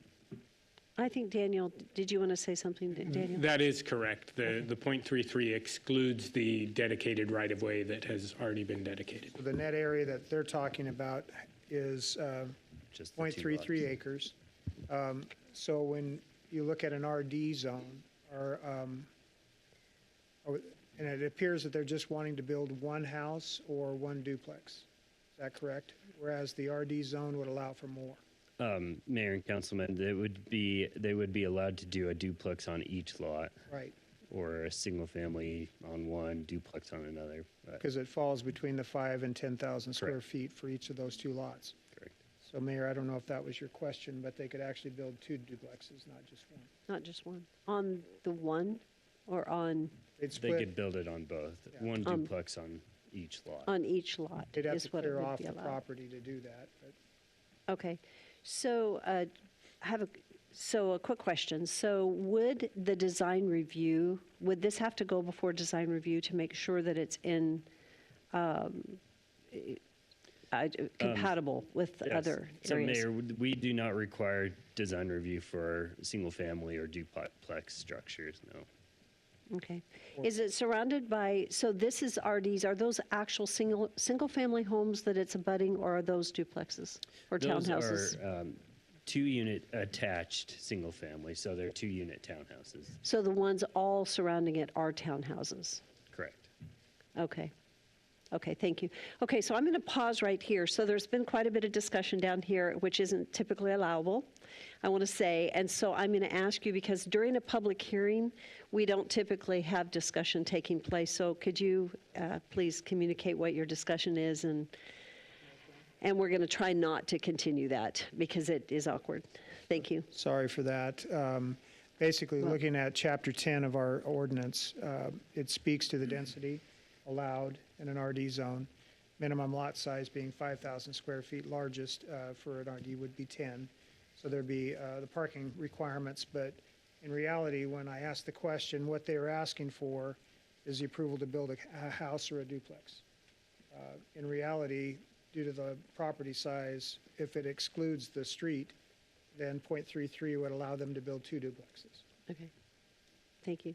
So that's what the question was, and it was answered. Thank you. And then Sebastian and legal, I'm sorry, I don't mean to do a call out. It's just, Oh, you know that's how, okay, and I Mayor. know legal knows. Thank you. Yep.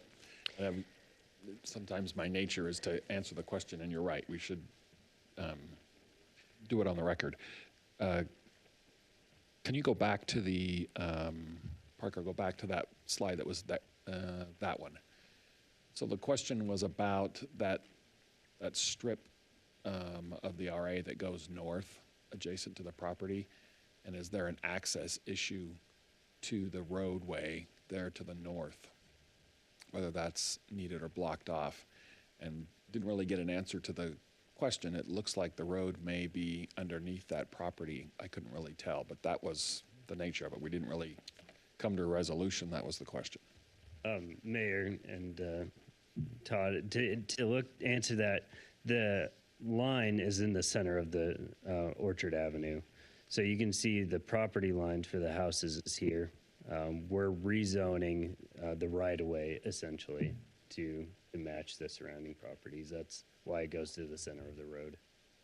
Thanks, Parker. That's what we kind of thought, but we hadn't gotten to that conclusion, so you got us there quicker. Thanks. And thank you so much.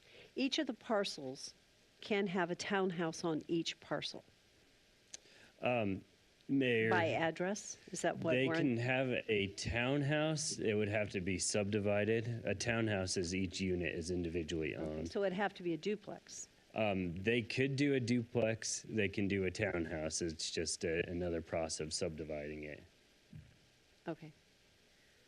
Thank you. So maybe at the end, we'll ask the applicant to come back and really share what the plan is for this area, what they're intending to do. Okay. Are there any other questions for Parker? Thank you, Parker. Were you done? I'm done. You were done. Okay. Thank you. Okay, so this is a public hearing. Madam Mayor, there is no one that has signed up for this item. Okay, is there anyone here that had intended to testify on this item? Okay, seeing no one, this is an opportunity for applicant to come back, and thank you. for maybe answering some of the questions that we're asking. My apologies for speaking out of turn. That's fine. Yeah. I think just for starters, just to let you guys know, we've owned the property since 1981, so it's not like we just moved in here and decided to make a bunch of changes. We have 3 sons, we have 3 grandkids. The ultimately 2 sons, as Parker stated, live in the houses now. The trailer that we are requesting to remove is very old. It's either a 67 or 69, I can't remember. Pipes and things break almost every year. We're costing us extensive money. So our intentions are to remove that trailer and put in either, we started out with just a regular home. I mean, just a house-built home is what we thought. But then because of the fact of the roadway and being so close to the road, futuristic for our children down the road, they'll end up with the property anyways. We did ask if a duplex could be considered because we have a single level duplexes to, I guess, our east, and to our west, we have 2-story townhomes. So we thought it would fit within, the city, I guess, whatever your requirements are for that. So they did approve that we could do a duplex or single dwelling. Our intentions right at this point in time, we had talked to Hanu Homes. That's the home plans that you saw in regards to just a single unit being put there. But again, we have right-of-way that we've already granted over to you guys, which was 40 feet back. We have stipulations that if we build anything, it has to be 50 feet. We have to give another 10 feet. If you look at the house to the west, the rock house is what we call it, that 50 feet almost puts the fence line right to the front steps of that home. So, I mean, we did want to have the option that, down the road, we don't know where it's going to go. I mean, the way housing is, that if we took it off and we did build duplexes in both, that would be future income for our family down the road. I know everybody looks at 1025 and they want to dip into that, but that roadway, like I said, is an easement for Idaho Power. We don't particularly care to block that road off with that, so we would look probably more of what they asked originally was to combine those 2 driveways. They look wide enough. You can turn around within a driveway yourself. I mean, like I said, we've been there since the 80s, so we know that. But there's also Intermountain Gas runs a pipeline between those 2 homes, and it's set right there in that little middle part there. So that would all have to be reconstructed as well, or considered if we move that in. And then we don't have any plans at the moment to reconstruct the rock house. The only thing that we would possibly consider is getting a permit to put a garage on that place, just to make it more home. So, any questions you have for me besides that? Thank you. Council, do you have any questions? Mayor? Yes. Question may need to be clarified by Daniel is, so what I'm seeing is 4 accesses off of Orchard. And are you consolidating 1 or 2 of the accesses? The condition that we've placed and recommended is that when they redevelop either of these lots, that the driveways that serve these 2 lots in question are required to consolidate into a single driveway rather than 2. So yes, we would be reducing the number of driveways on Orchard with the conditions of this development. Okay, and so the piece servicing the Remnet parcel, the RA zone parcel, that would remain intact? That would remain intact because that is not something that this zoning action it's not a part of this zoning action, and so no conditions were placed on it. And then the westerly access, does that go away? The westerly access, yeah, it's an accessory drive, and at this point, if they were to redevelop that portion, which they are not intending to, we would deal with that at the time of building permit. Thank you. Thank you. Any other questions for our applicant? Any other questions for our staff? Thank you so much. Okay, if there are no other questions, then I would ask for a motion to close public hearing. Moved. Second. All in favor? Aye. Any opposed? Thank you. Okay, what is the will of the council? Mayor Kling? Yes. I think it's appropriate request. So I would move to approve the zoning map amendment from RA to RD, zoning district at 1105 and 1113 West Orchard Avenue, to parcel numbers as listed in our packet totaling .33 acres for Darla Braun, representing Marvin and Darla Braun Revocable Living Trust, with all conditions listed in the staff report, and to adopt the proposed findings of approval as stated in the staff report. Second. It's been moved and seconded. Is there any discussion? Seeing none, roll call. Rodriguez. Yes. Angula. Yes. Bills. Yes. Griffin. Yes. Reynolds. Yes. Everfield. Yes. All in favor, motion carries. I just want to say it is a wonderful thing to get to live by one another as a family. That is awesome. I used to have that opportunity. Enjoy it. It's special. So good for you. Yeah. Thank you very much. Take care. Okay, 8.4. 8.4 is an action item. This is a zoning map amendment from RA to RD for a zoning district and a preliminary plat for Chicago Street townhomes with an exception to allow 2 lots to exceed 10,000 square feet at 1426 Chicago Street. This is a 6.36 acre parcel. This is for Becky. Oh boy, Becky, I'm not sure. Where's Becky? Thank you. I'll let you say your last name when you come up. Representing Miss Pratik. So we say that correctly? And the original concept was 49 single-family attached dwelling units and 2 common lots. So thank you. We'll have our applicant come forward. Thank you, Becky, for stating your name, full name and address. Thank you. My name is Becky Ozagari, 2471 South Titanium Place, Meridian, Idaho, 83642. Good evening. Tonight I'm excited to present Chicago Street Townhomes. Our goal with this development is to enhance our community by providing high-quality, individual-owned townhomes.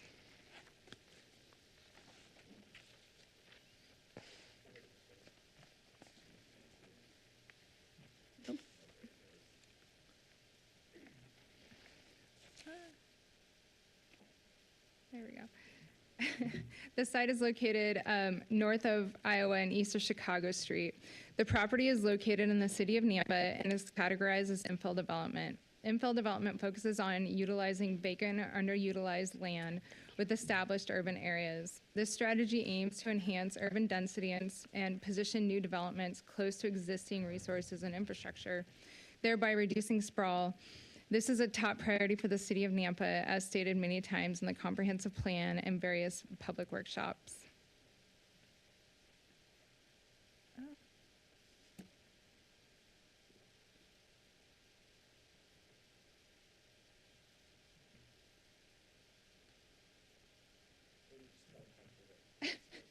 Yeah. Can we go to slide 3, please?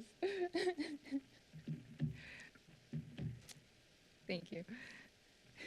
The project site is located in the city of Nampa with a zoning designation of RA. This designation is used for parcels being farmed adjacent to subdivisions containing non-farming type dwellings, but this zoning designation wasn't always RA. Next slide. In 2008, the city approved a preliminary plat consisting of 64 buildable lots with a density of 8.29 dwelling units per acre and a zoning designation of RD. Obviously, this didn't come to fruition and was sold and farmed, thus current state and zoning designation to reflect the farming activity. But as I'm about to show you, the current RA zoning designation does not comply with the surrounding zone and the comprehensive plan. Next slide. This is a comprehensive plan for this area. As you can see, the city is calling for medium-density residential, which focuses on an urban character rather than a rural one. It emphasizes a mix of single-family homes, duplexes, townhomes, aligning with the city's broader objectives. This development also focuses on creating a visually harmonious streetscape with a mix of housing types and designs that cater to different lifestyles and preferences. This approach aligns with the comprehensive plan and the city's goals. Next slide. So forcing prospective townhome buyers to settle for locations on bustling street corners or in zones not conducive to tranquil living is unnecessary. A mix of single-family homes with townhomes adjacent is beneficial and complementary. This commingling has been successful in many other communities throughout the Treasure Valley. Here you can see how townhomes can be seamlessly integrated into single-family developments. Next slide. As you can see, the property is oddly shaped. At the top of that, the Elijah Drain runs right through it, making the development more challenging. We've been working with the irrigation district to construct an 8-foot pathway along the drain as required by the city of Nampa. Next slide. Another unique thing about this property is there is a 15-foot access easement located on the northeast corner of the property. This easement was dedicated on the Wildflower West No. 3 final plat. Before design, we consulted with a local land use attorney to ensure that the access was legal for 2 single-family homes. It was confirmed and cited that the state of Idaho's definition of an access easement, as you can read, states if the easement does not specify the type of use, the easement is not limited to any types of access. It also states that the government entity with jurisdiction over the road that the property has deeded access to denies the property owner the right to use the easement, the denial shall constitute a taking of the access right for which just compensation shall be owed. Therefore, we do have legal access to the northeast corner of the property. And we also have worked with fire and engineering to ensure it meets both city and fire code. Next slide. Because this project is located in the city of Nampa, we are seeking approval for preliminary plat and rezone from RA to RD. Just south of the drain, we plan to construct 47 individually sold townhomes with a minimum lot size of 2,560 square feet, a maximum of 2,992 square feet, and an average of 2,560 square feet. Each townhome will feature a 2-car garage with a 2-car driveway. We will provide 26 additional spaces for visitor, which creates plenty of parking for living and visiting this development. We will construct 2 single-family homes just north of the drain, each consisting of a ½ acre, and will take access from the access easement that I referenced in the previous slide. These ½ acre lots and the canal will provide a nice buffer for the homes to the north of the development. Overall, the gross density for this project is 7.7 dwelling units per acre. The qualified open space is 15.2 or 0.97 acres. Next slide.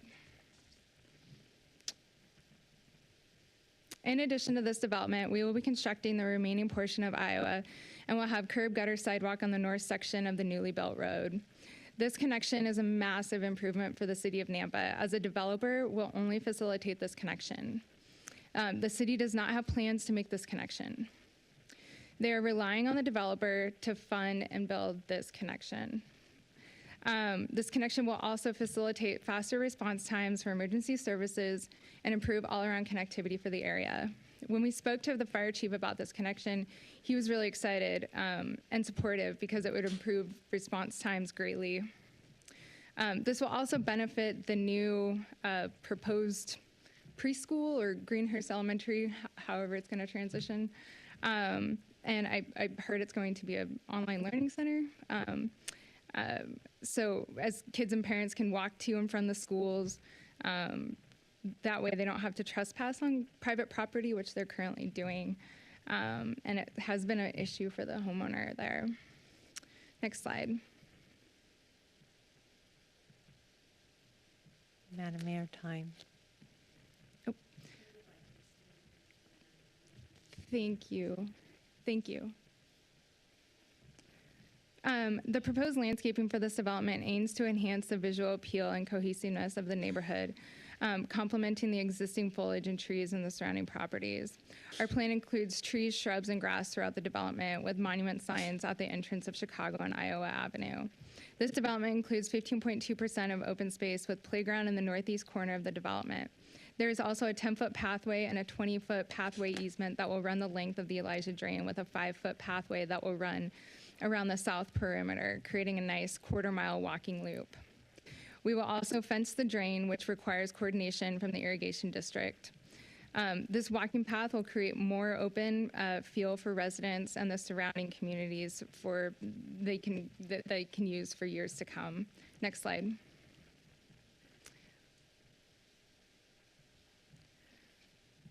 Next slide, please.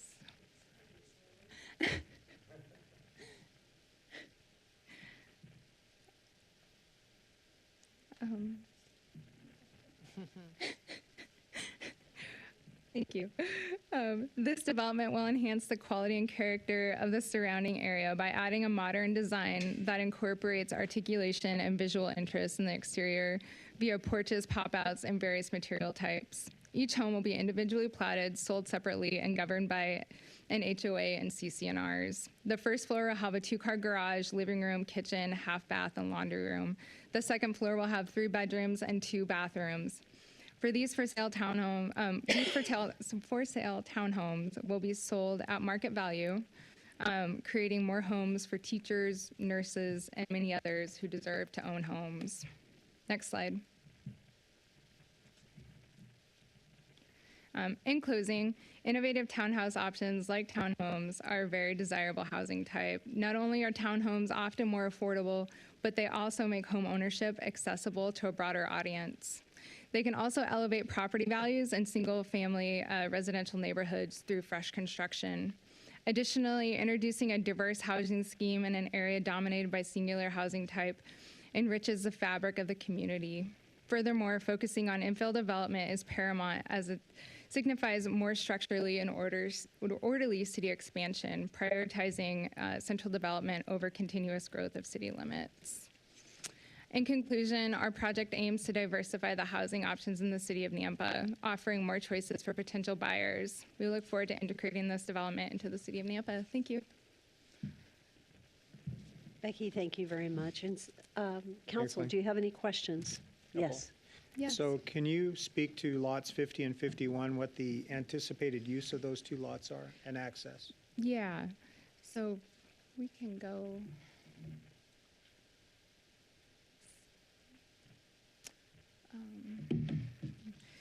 Let's see what slide. Maybe slide 9. Yep, there we are. Yep. So 51. Oh, 50 and 51. sorry. It'll get back there, but 50 and 51. Yeah, so 50 and 51 will be 2 single-family lots. And so we have a 15-foot access easement on that core, on that, That would go to the northeast then, to access those 2 lots. yeah, so if you see kind of where the double lines are on the, Yeah, I can on the see very it. north. So that's the access easement that we have there. Okay. And that's what was stated on the plat that I had referenced. So the development south of the Elijah Drain is independent, separate, the townhouse development. It's the same development, just different product. Okay. Yep. So the question then on the individual lots, then for each of the townhouse dwelling units, what is the square footage of those lots again? Of the townhouse lots? Yeah. They are, so the minimum lot size is 2,560 square feet, and then the max is 2,992 square feet with an average of 2,560 square feet. Okay. Thank you. Yep. Are there any other questions? Yes. I do. Can you explain the open spaces? I see in the northeast corner on the lower section, just a green space. Can you tell me what your plans are for those open spaces for residents? Yes. So there, I think there's a landscape plan somewhere on. Well, yeah. So in that space up there on the northeast corner, we're gonna put a playground there, and there will be some trees. There's some existing trees already that we're gonna leave. And then we'll have that walking path there. And so that's the open space, and then we'll have the open space around the development as well. And so those intersection, and pardon my usage of words, I'm brand new to this. Those 8 through 19, are they going to have any lawn space or anything if they have dogs or anything like that to go out to, or would they be expected to walk to the northeast corner or the south corner of the properties that relieve their animals or anything like that? Yeah. So they will have Parker. If you could go to the next slide, I believe it's the landscape, or excuse me, slide 11. Yeah, thanks. So you can kind of see there's little There's little spaces out there we'll have little grassy areas out front for everybody. Yeah.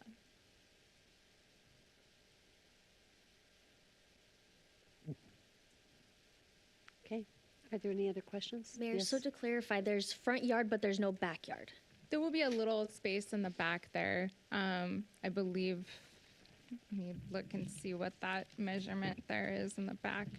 I have it off the top of my head. There is a little porch in the back there. If you bring up this elevation slide, Parker.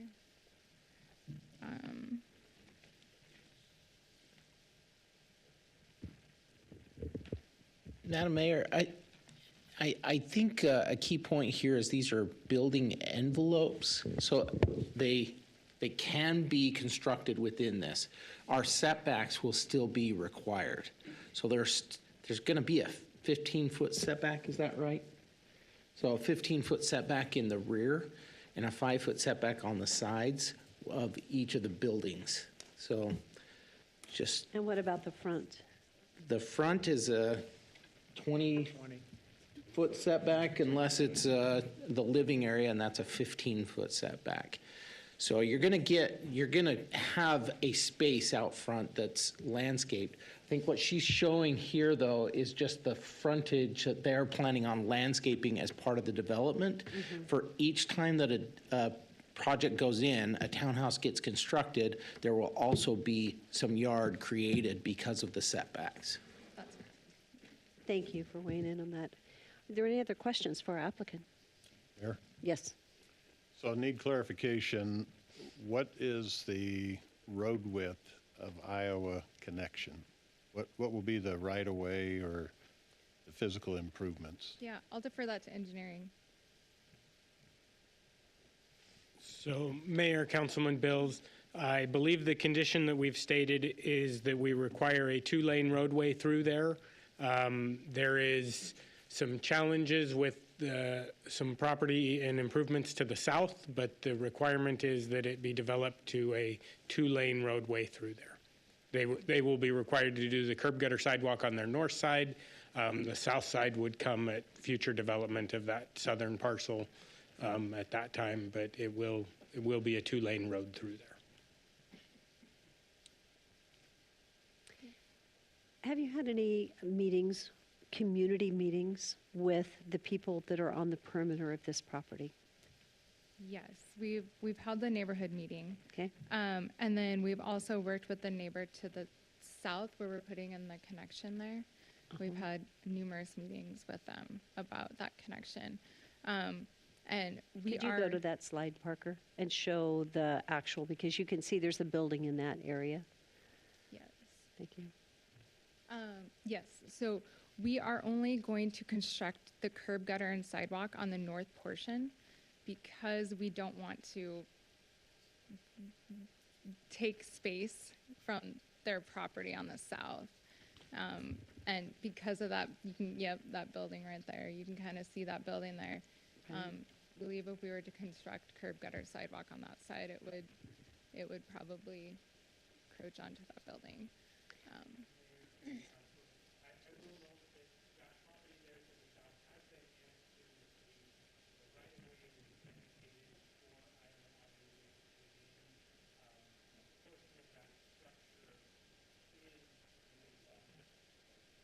Sorry, let me start over. The property there to the south has been annexed into the city. At the time it was annexed, it dedicated right-of-way for that Iowa extension as well. Unfortunately, there was the existing structure in the right-of-way, so the structure there sits halfway in the public right-of-way that was dedicated and halfway on the private property. So if they were to ever redevelop or anything, that structure would be required to be removed and not allowed to be put back at that time. So for context there.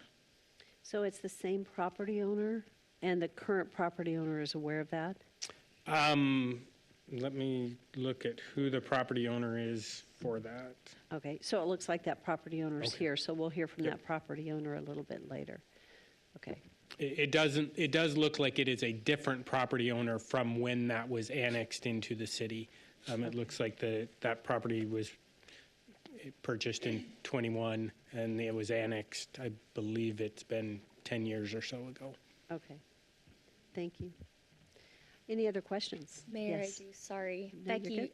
I really like functional green space. Sure.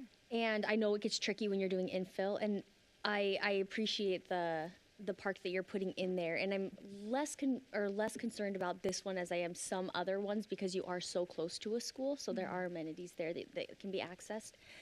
But along this other border where there's green space, have you thought about maybe putting like some benches or maybe some fire pits or something like that that would create some sort of a sense of community? Sure. Yeah, we can definitely do that. You could put benches. You can condition that we would be up for that. Is yeah. Okay, perfect. Thank for a you. condition. Yeah. And we can also put benches around the pathway too. Just Yeah. Perfect. Thanks. Yeah. Any other questions? Okay, Becky, you know that you'll get to come back and provide closing comments. Thank you very much. Okay, Parker. Hopefully your slides will move faster. I'm not sure why they're moving so slow this evening.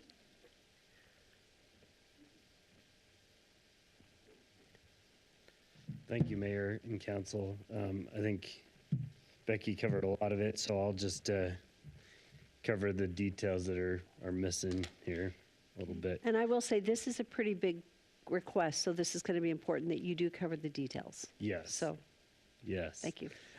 So this is a request zoning rezone with a plat. So we're rezoning from RA to RD. There is an exception for the two lots to the north to exceed the 10,000 square foot maximum. This is 49 single-family attached units and then 2 common lots. The surrounding area, the Wildflower West subdivision to the north is zoned RS6. To the south is zoned RS6 and RS 8.5. To the east, RS6, and to the west are sub-county residences.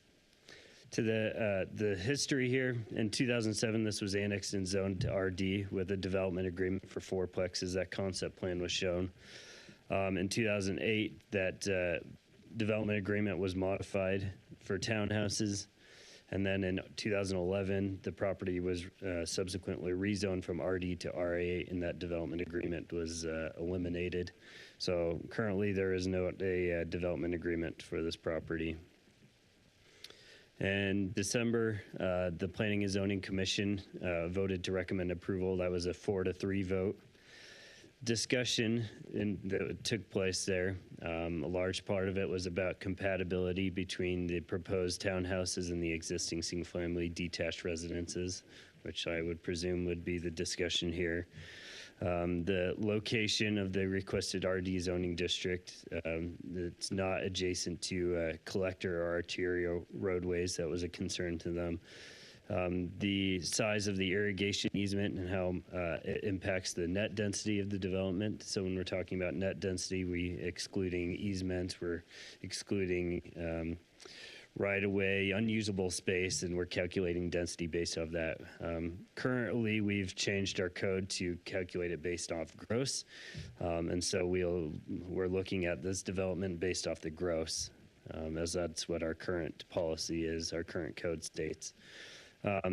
Their discussion also involves site characteristics of the property and the difficulty in developing the property, as well as the connection of East Iowa and the discussion that took place at the Planning and Zoning Commission. They would be required to follow Title IV building regulations. The police department recommends a commitment to fund 0.2 officers and 0.07 staff. This is 1.4 miles from Fire Station 2 with a response time of 5 minutes. The Elijah Drain is a 100-foot total easement, 50 feet on each side. There would be a 20-foot easement for the pathway. That would be within the irrigation easement, as we have an agreement with the irrigation district for that. And it would be a 10-foot wide pathway. And then engineering comments covering utilities and right-of-way improvements. This was similar to the previous one. It's a similar request as far as the zoning RD. It's intended to provide a variety of housing types between single-family dwellings and higher density, such as duplexes, townhomes. Again, RD fits within both medium density and high density, whereas medium density is restricted to duplexes, single-family homes. High density allows 3 or 4 unit structures. So in here, they would be restricted to townhouses,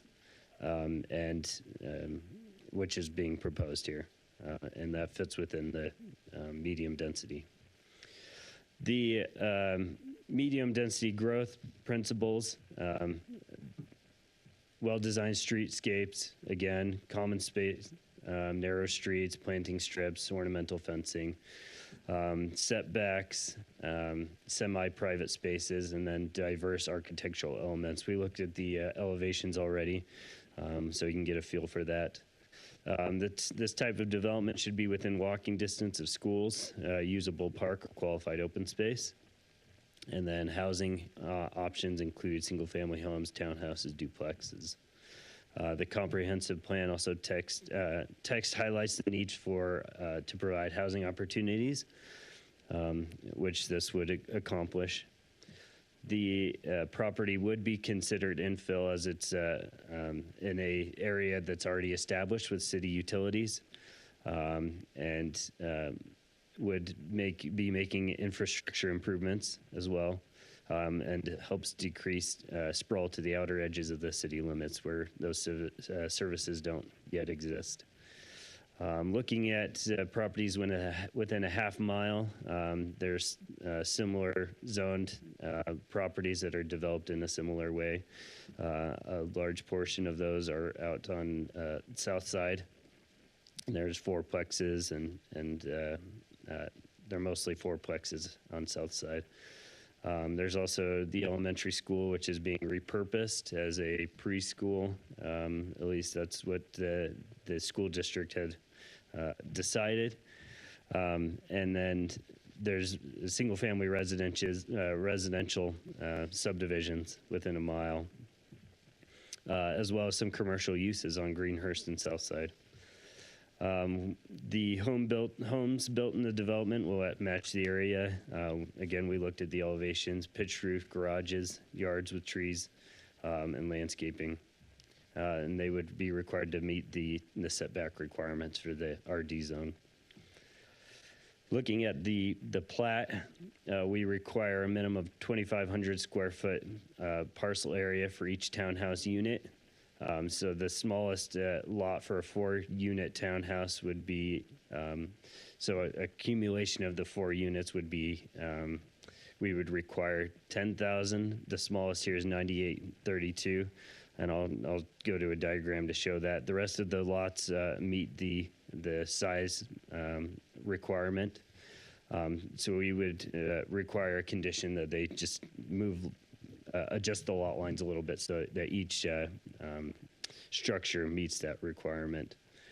The largest master lot for a 4-unit townhouse is 10,430 square feet. They also have 3-unit townhouses that meet that requirement, and 2-unit townhouses as well. The exception request for the 2 lots on the north side of the Elijah Drain, we have a requirement of a maximum of 10,000. So their lots exceed that. Those are 21,243 square feet and 20,979 square feet. That's largely due to the unique configuration and topographical issues that they've had with that north side of the Elijah Drain, and they're asking for an exception to that. The master lot, the lot widths for the townhouses structures as a whole needs to be greater than 30 feet. The smallest width is 60 feet for the 2-unit townhouses.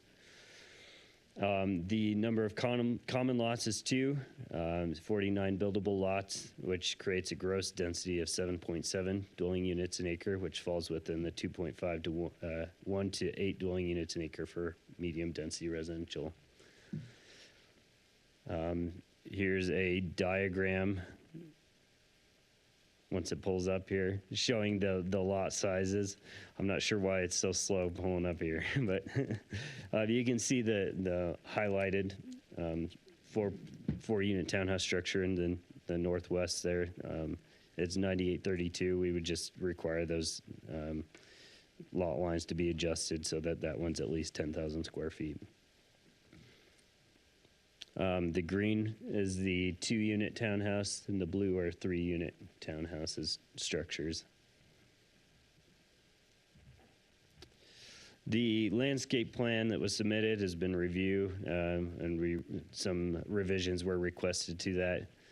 The open space requirement is 15%. They are providing 0.96 acres, which is 15.1% of the gross project area. They're proposing the playground and the walking path along the drain. They're, in addition to the 2-car garages and driveways for each unit, they're proposing the 26 visitor parking spaces, which is greater than the requirement of 0.5 spaces per unit for guest parking. The traffic impact study, this does not meet the threshold for that. They'll be completing the frontage improvements along Chicago and Iowa, as well as completing the roadway gap, as we've discussed already. So we've got some elevations that we can refer back to if needed. The staff recommended findings. These were also recommended by the Planning and Zoning Commission. Staff finds that the proposed amendment would be in harmony with the comprehensive plan of medium density designation in this area. The RD zoning district would provide a set of uses that would be compatible with the adjoining property uses. It would be in the interest of the public, as this is an infill area. They would be making traffic infrastructure improvements as well. Conditions of approval, those listed in the staff report. And I will stand for any questions. Mayor Kling. Yes. Parker, it's been stated that the minimum lot size is 2,500 square feet. When I look at the plat, it appears that the lots themselves go to the center line of the drive lanes. So there's a 25-foot access and utility easement that separates the lots. So the net area, and even like looking at lots 12, 13, 14, they list different sizes, but lot 13, as an example, is already 2,262 square feet. But when you take out the width of the drive lane, it's under 2,000 square feet in size. My question to you then is, are we to be looking at a gross area that includes the drive surface, or is the intent of the ordinance that it is the net usable area of the lot? Mayor and Councilman, we calculate lot area as the gross area. So that includes all the easements within that. Okay. So that's my confusion. I mean, the actual net area is less than 2,500 square feet. And then I think I heard you say that the widths have to be 30 feet wide? For the, when we look at lot sizes, we're looking at the master lot sizes. So each townhouse may be a section of the master lot, but when we're looking at lot sizes, we're looking at how many units are in that one structure. So here you can see those buildings are segmented into 4, 3, 2 lot structures. So we're looking at the total area of those and the total width of that one structure across 3 or 4 different So what's in lots. our packet needs to be amended. I think I heard you say that they need to do some lot line adjustments to be able to come up with the widths that are required. So the northwest corner lot, 9,832, that's across 4 different lots. So when we look at the lot sizes for a townhouse, we're saying that the average across those needs to be at least 2,500 per lot. So for a 4-unit townhouse, it needs to be 10,000 square foot. Yeah, I understand that. I'm just, again, this isn't matching up with what you're saying, is the way that I'm looking at it. And maybe I'm not seeing what you're seeing, but the lot widths don't equal 30 feet as an average, is one thing. And then the actual lot sizes, again, it's going to be creative math. If you're allowing a utility or a road easement as a part of that, then it's actually less area for the units themselves to be placed upon. And then when you look at a 20-foot front setback, it needs to be off of that utility and road access easement. So again, now from the center line of the road, you're back 35 feet. 35 feet off the backside, these units get relatively small to be able to actually build anything. So I'm just trying to make the math work out. Mayor and Councilman, I understand your comment about the net area for these lots. That's just not how our code is written. It's written for the gross area. We've discussed talking about taking those out of buildable areas. It's just hasn't panned out that way. It's just this is the easiest, and we haven't really had an issue with it per se. I don't know if Rodney has anything else to add about that, but Tiny homes.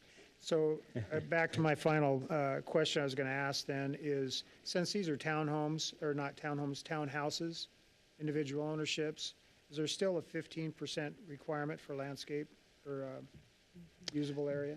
yeah, Mayor and Councilman, when we look at the 15% open space, we look at it across the whole subdivision like we would a typical detached single-family subdivision. So That doesn't include anything on the lot, on the lots themselves? not on the individually, the buildable area lot.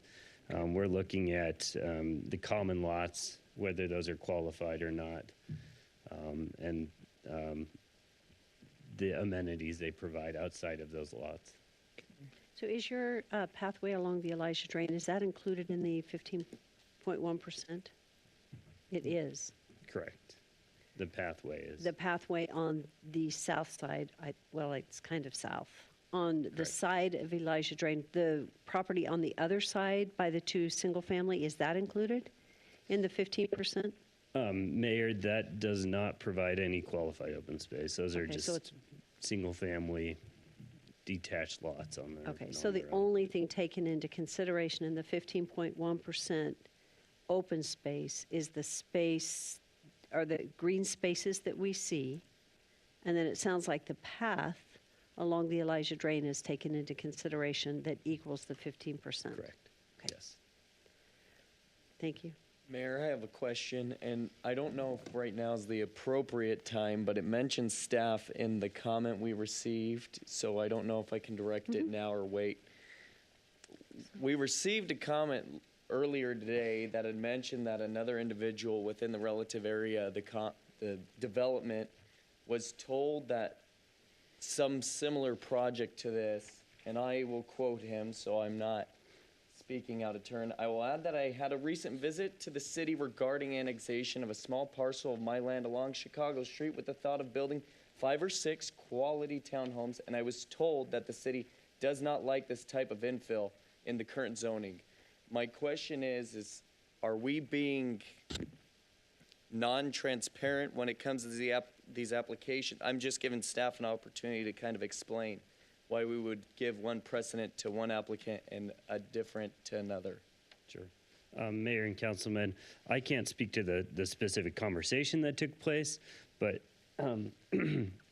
generally when people come in, we say, does your request meet our code? Yes or no, right? And then they ask, we give them, you have to go through this hearing, you have to go to city council, and they ask, what are the chances that this gets approved by them?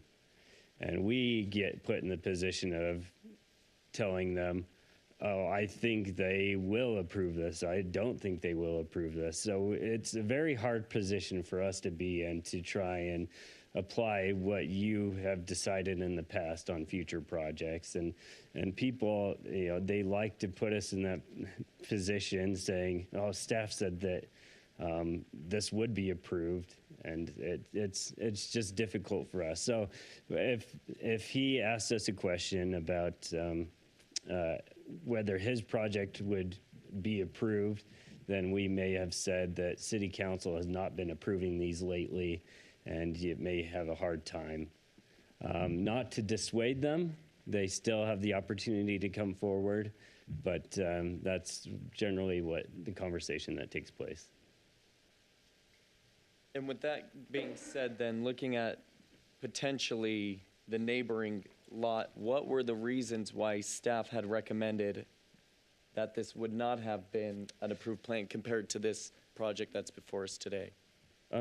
Sure, that's a good question.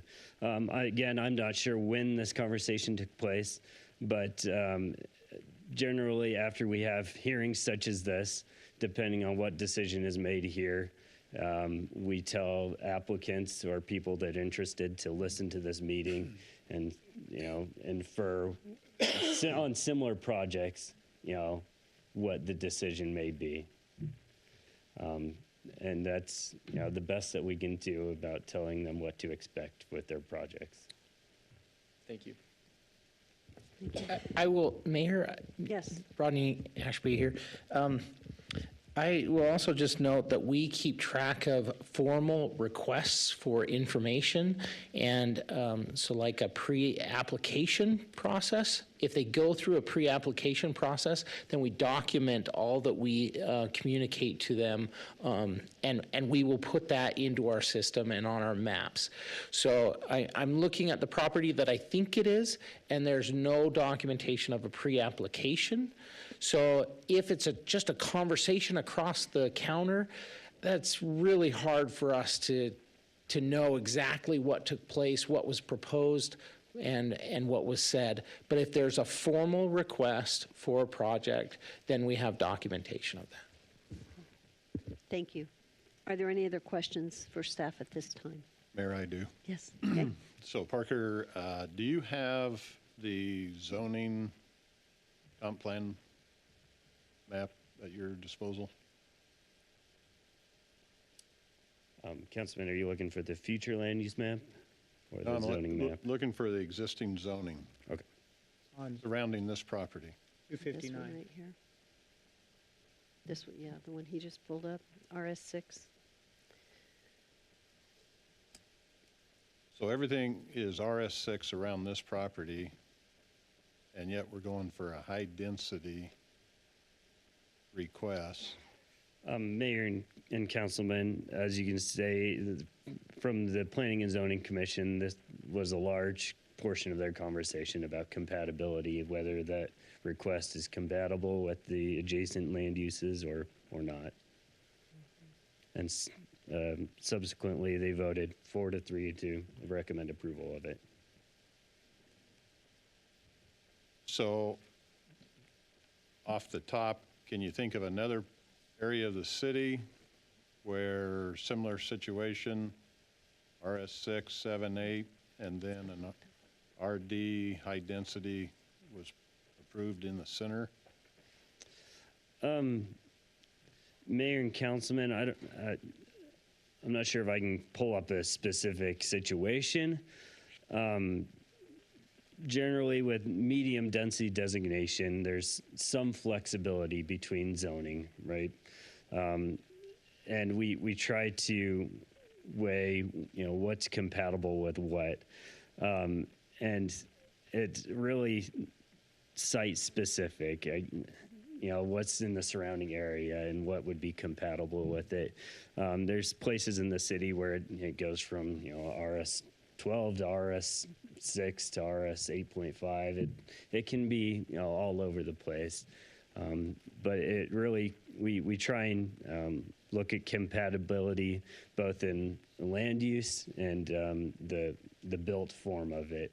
Right? Is what built there, does it look similar to what's around it? And do they allow similar uses? It seemed a few years ago, council approved the RS4 zoning, which was to help on the infill side. This seems to be going a further step from the RS4 to get to the RD 48 units on less than half of the plats that are next door. I mean, to the south, it's 48 units on, I think, 10 to 15 acres. I'm just trying to see where in the city of Nampa has this same project design been approved, and or are we charting new course? Mayor, Councilman Bills, there are some other townhome developments that are in the areas of RS6 off of Davis Avenue would be one. The Gem State or Gem Townhomes would be one. There is some other RD zoning around that, but most of it is developed as single-family homes, not as townhomes or that. Another location would be probably off of Sunny Ridge with the Maryland townhomes, and that there are areas there that have townhomes that are in amongst single-family developments. So this would not necessarily be a unique situation within the city, though I don't know that, they're not identical, but they are similar circumstances throughout the city. Probably not, Alden. Well, So- the good part would be the connection of Iowa and the difficulty that strip has been for 20-plus years. The tough part for me is the density seems a little bit above, in this being close to the last parcels. And a couple other projects having come in were asked to be at RS7. So I'm just looking for consistency. It's a good comment. So we'll hold the discussion a little bit. I understand. Until after public hearing. And so if there are any specific questions for Parker, if not, we'll move to public hearing. Councilman Reynolds, did you have a question? Okay. So let's move into public hearing at this time. Madam Mayor, our first speaker is Mason Huffman, and on deck is Jonathan Hoffmeyer. And did you say Mason? Yes. Okay. And so Mason, go ahead and come forward and give us your name and your address, and you'll have 3 minutes to speak. My name is Mason Huffman, and I'm at 5967 South Boddington Lane, Boise, Idaho. Thank you, Mayor and Council. I'd just like to discuss the concept of townhomes, and I'd like to share my story on owning a townhome and how it's been a stepping stone toward my ability to purchase a single-family home in the city of Nampa. In the spring of 2021, I graduated from college and spent 3 years working as an engineer.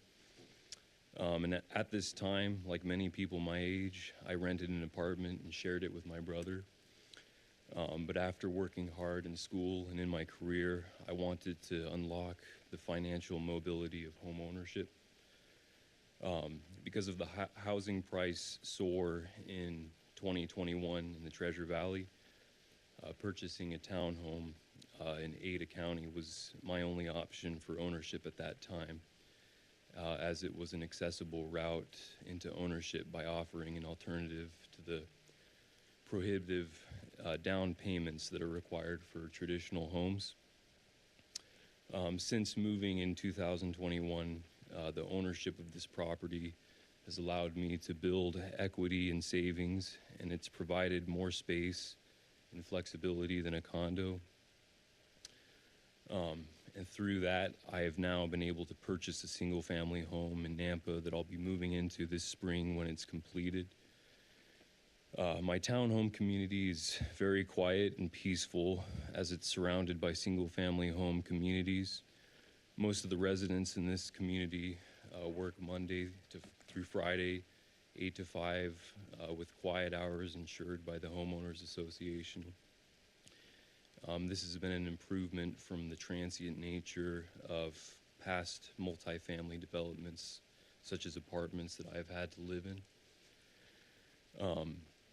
Additionally, the abundance of open space and minimal cost and maintenance through having management done by the HOA has been an excellent perk. This has allowed me to enjoy the outdoor amenities without the hassle and cost of maintenance. As I transition into a single-family home, my townhome will stay in my family as I rent it to my brother. And so this cycle underscores the role that townhomes play in our housing market. So in conclusion, I urge the council to recognize the vital role that these types of homes can play in our community as allowing individuals from different ages and walks of life to have affordable housing. Thank you. Thank you very much. Thank you for Mayor? speaking. Yes. Are you a part of this development? I'm not a part of this as in, am I involved in the project or? Yeah, do you have any affiliate? I mean, are you a part of this project in some I am not fashion? a part in the development of this project. And you don't live in this area? You live in Boise and you're making a move to Nampa? That's correct. What prompted you to speak on this? So I have a friend who's worked on this project, and knowing that I was a town homeowner, offered me the opportunity to present my opinion. And I felt that with me being a pending new coming resident to the city, I felt that it would be appropriate for me to share my opinion. Appreciate that, just trying to understand the connection. Understand. Thank you, sir. Thank you very much. Madam Mayor, our next speaker is Jonathan Hoffmeyer, and on deck is Linda Schaefer.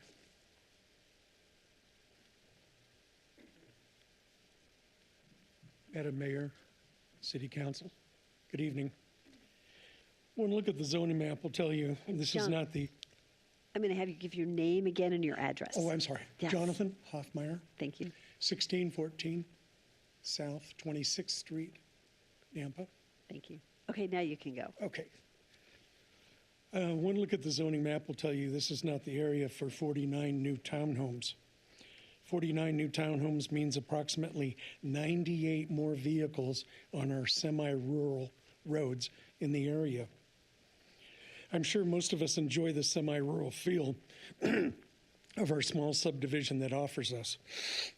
The investors that are looking to develop the property do not care about the local residents. They are in it for the investment return.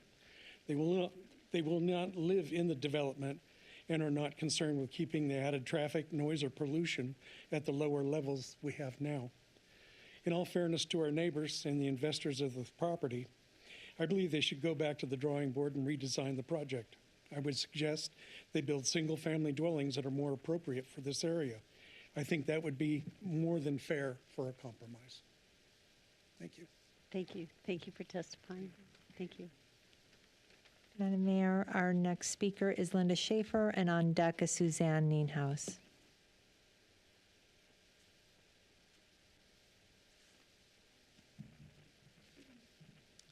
Thank you for this opportunity to speak to you about this project. And thank you for restating My your- name is Linda You got it. Schaefer. Thank you. I live at 1606 South 26th Street in Nampa. I don't work in this field. I work with at-risk teenagers and young adults for the past 38 years. So I hope my description of how I see this project falls in line with the language that you're used to hearing, and that it sounds like my thoughts about this are explained in a way that you're almost accustomed to. Okay. I'm here tonight to ask the Nampa City Council to consider voting no on the proposed Chicago 49 townhouses development, excuse me, on 3.85 acres, buildable acres, at Chicago Avenue and Iowa.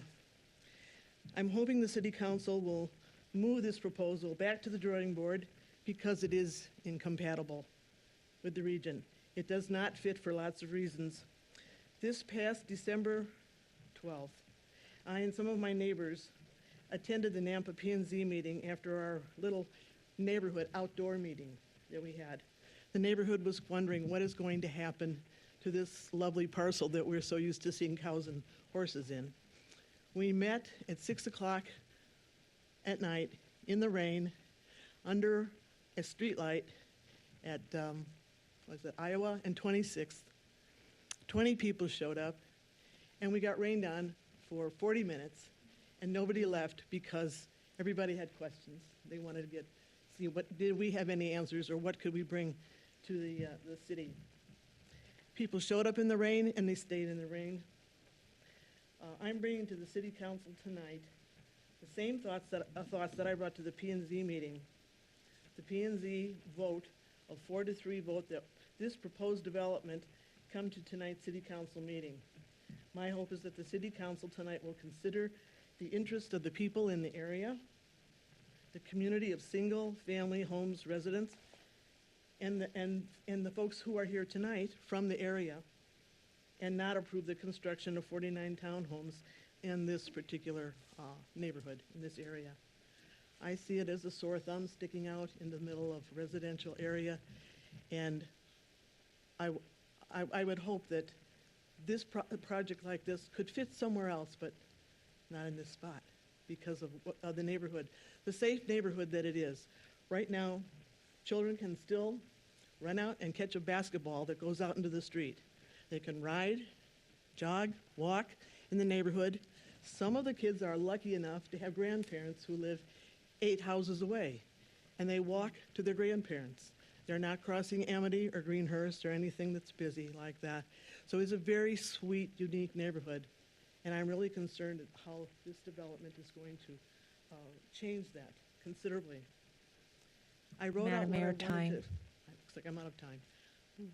Do I have any more time, or? Actually, you don't, but you may wrap up your comment. Okay. In wrapping up my comments, I wrote out what I wanted to say so that I didn't forget anything, because I see this as not a small decision at a city council, but I see this as a pretty major decision, because the traffic that was mentioned already, and the fact that there's been no study on the traffic coming down Chicago, and the 360s and 180s that my neighbors we've been chatting about with the snow recently on that road brings a lack of safety, I believe, into the area. And I like the looks of the townhouses. I think they would look very nice in an area that has a grocery store, some other buildings there already, but not in the middle of all these nice, quiet family, single-family homes. Thank you very much. Thank you. Madam Mayor, our next speaker is Suzanne Nienhuis, and on deck is Alex Schaefer.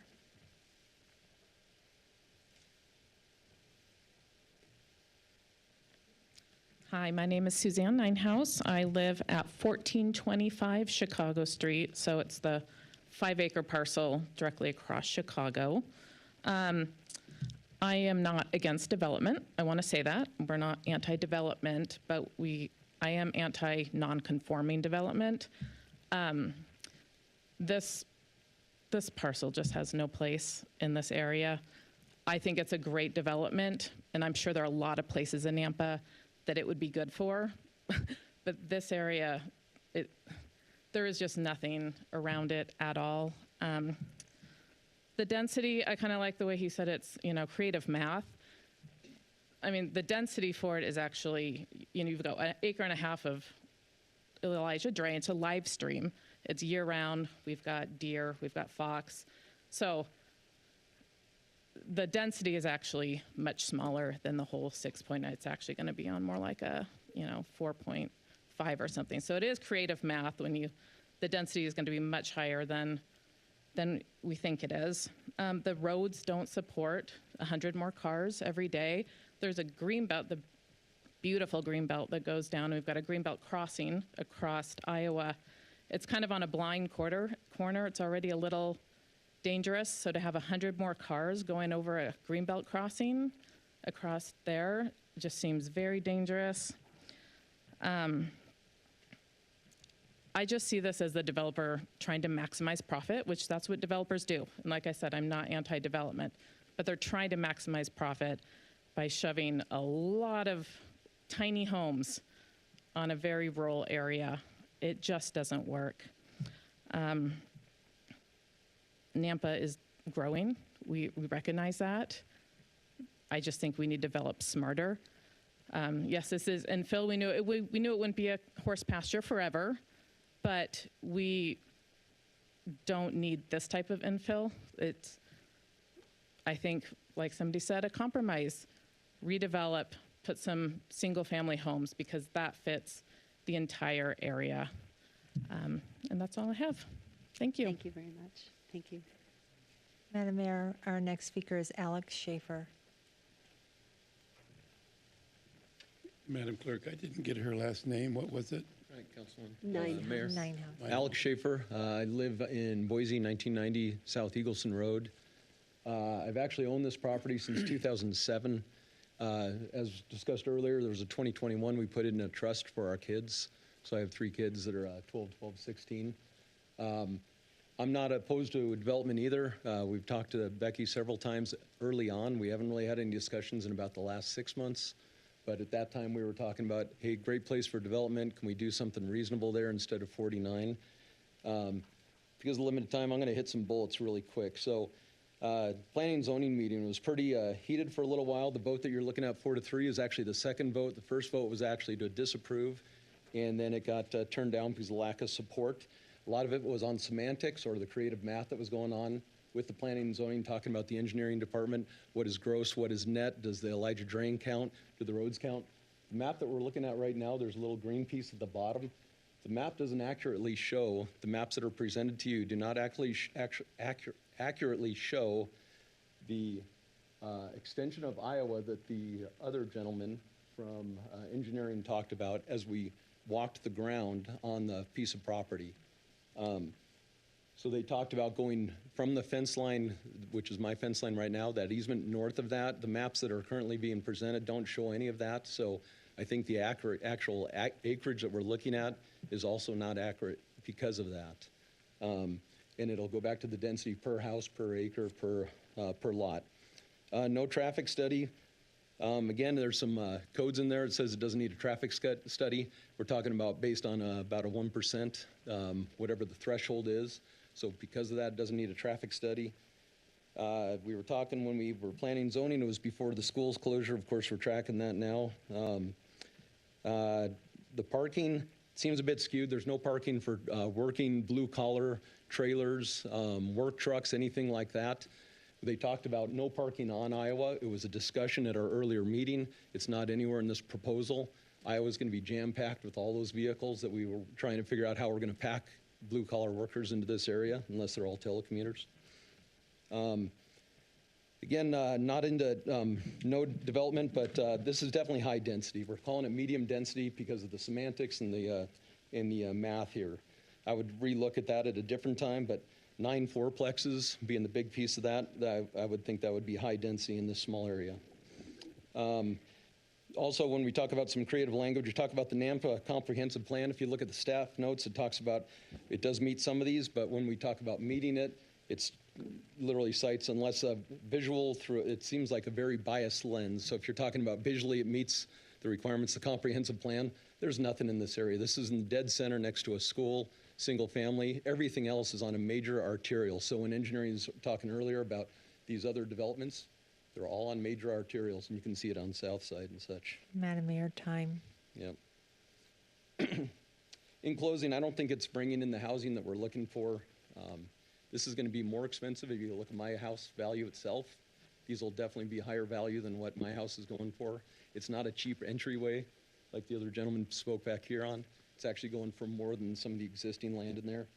I would definitely be for supporting some kind of development, but I think it needs to suit the system and the community, including everyone that showed up at that meeting last time. So thank you very much. Thank you Mayor very Kling? much. Yes. Question? Mr. Schaefer, Yes, sir. you said at the beginning that you were a property. Did you own this property, or do you own property next to it? No, I am the landowner. It's my mother that lives there on the south side. So I have the building that would have to be removed should Okay. that road go through based on the current line that they have, which is not the line that we talked about. No, that's fine. I just, I was wanting to get clarity if you were at one point an owner of this property or not. I'm the current owner since 2007. It's in a trust, Schaefer Trust, To the south, though. to the south, the Yeah. one that Iowa goes through. Okay, thank you. Thank you, Councilman. Thank you very much. Thank you. Go ahead. Madam Mayor, we do not have anyone else signed up. So is there anyone here, thank you, that had intended to slide up and testify? Go ahead and come forward, give us your name and address, and then you'll have 3 minutes. Curtis Kraft, 1335 Chicago, right across the street from this development. Property currently have is just over 3 acres. I'm the only one on Chicago that's owned multiple homes, remodeled them, made them better. That way we can increase the value of Nampa. I've been in this area for 30 years. So when I saw this, well, first I want to say thank you to both you guys to notice that the 2,500 square feet, that was a comment I would make. Well, I'm more nervous than I thought I would be. It's hard. And for asking for such high density. Miss Knight, I didn't mention, but she has a more than $1 million house. So do I. By the end of this next year, it's going to be over $2 million because we're redoing all 3 acres to make it basically like a park. And the last thing I'd want to see is an area that is so crammed full that you really don't enjoy what it is. I have many guys that work for me. I would love for them to set their sights higher than what this is. I mean, yes, you have your own place, but you're 10 feet away from your neighbor. You can listen through the window, because I've lived there before. And, all right, let me get to my notes. Sorry. Thank you.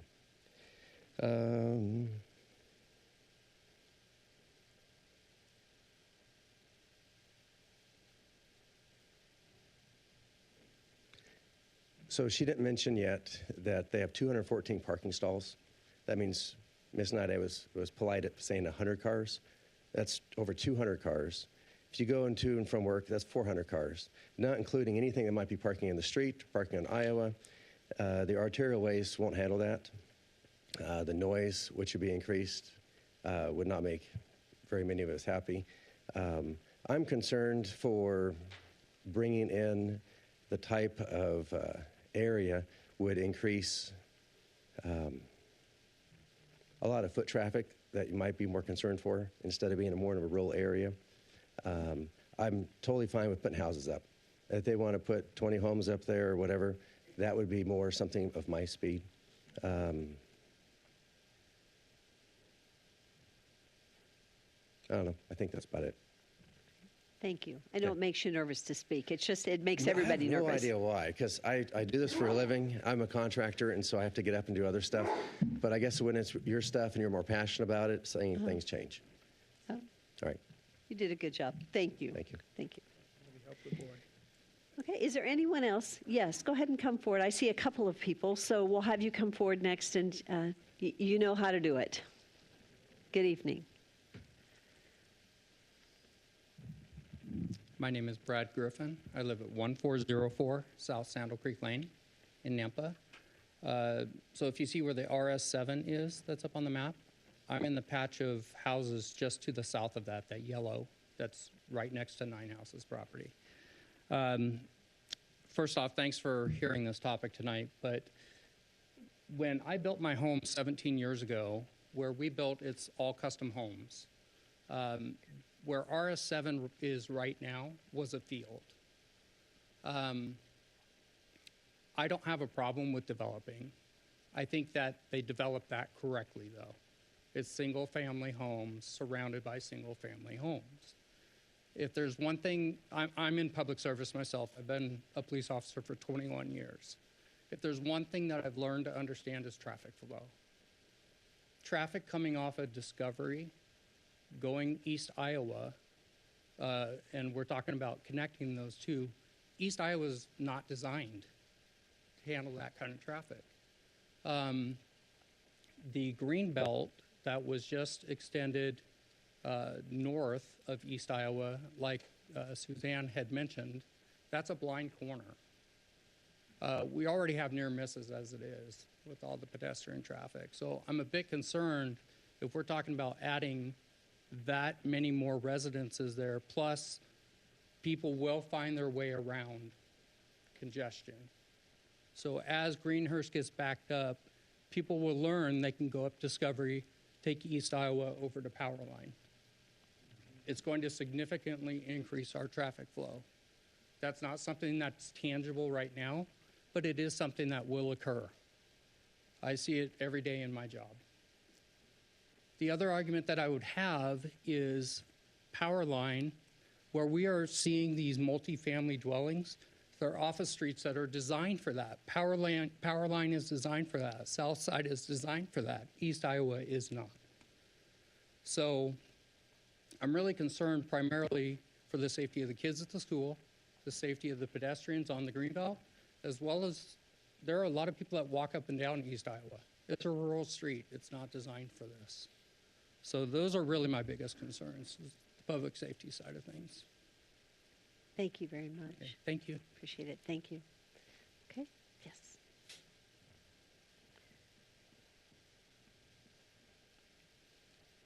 My name is Roy Billings, and I live at 5009 Airport Road in Nampa, and first time being here, so glad to attend and participate. And I don't think I know anybody here, so got no dog in this fight.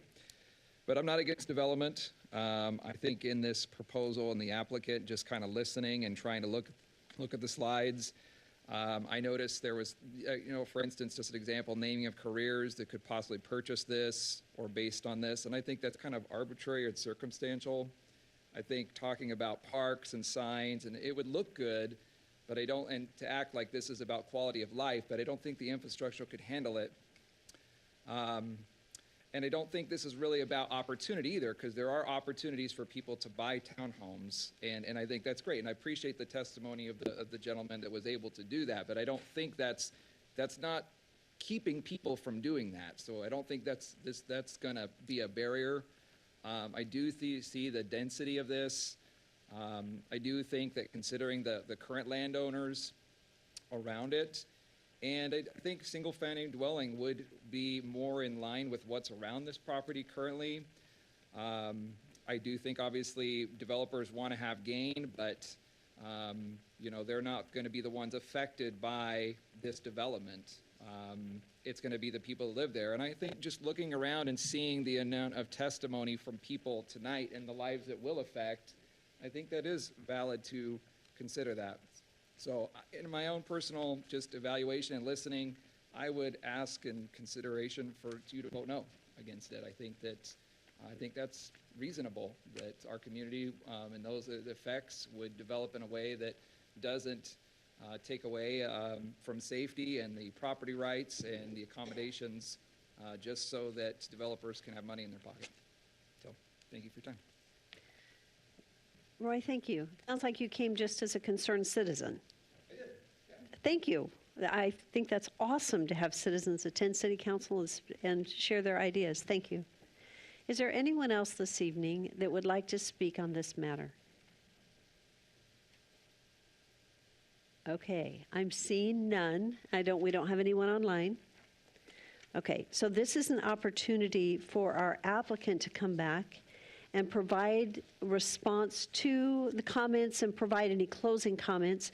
Council, this is our opportunity to ask questions of the applicant or staff before we close public hearing. So, and then after we close public hearing, we'll get into discussion as long as we don't need to ask the applicant any questions. So thank you, Becky, for coming forward.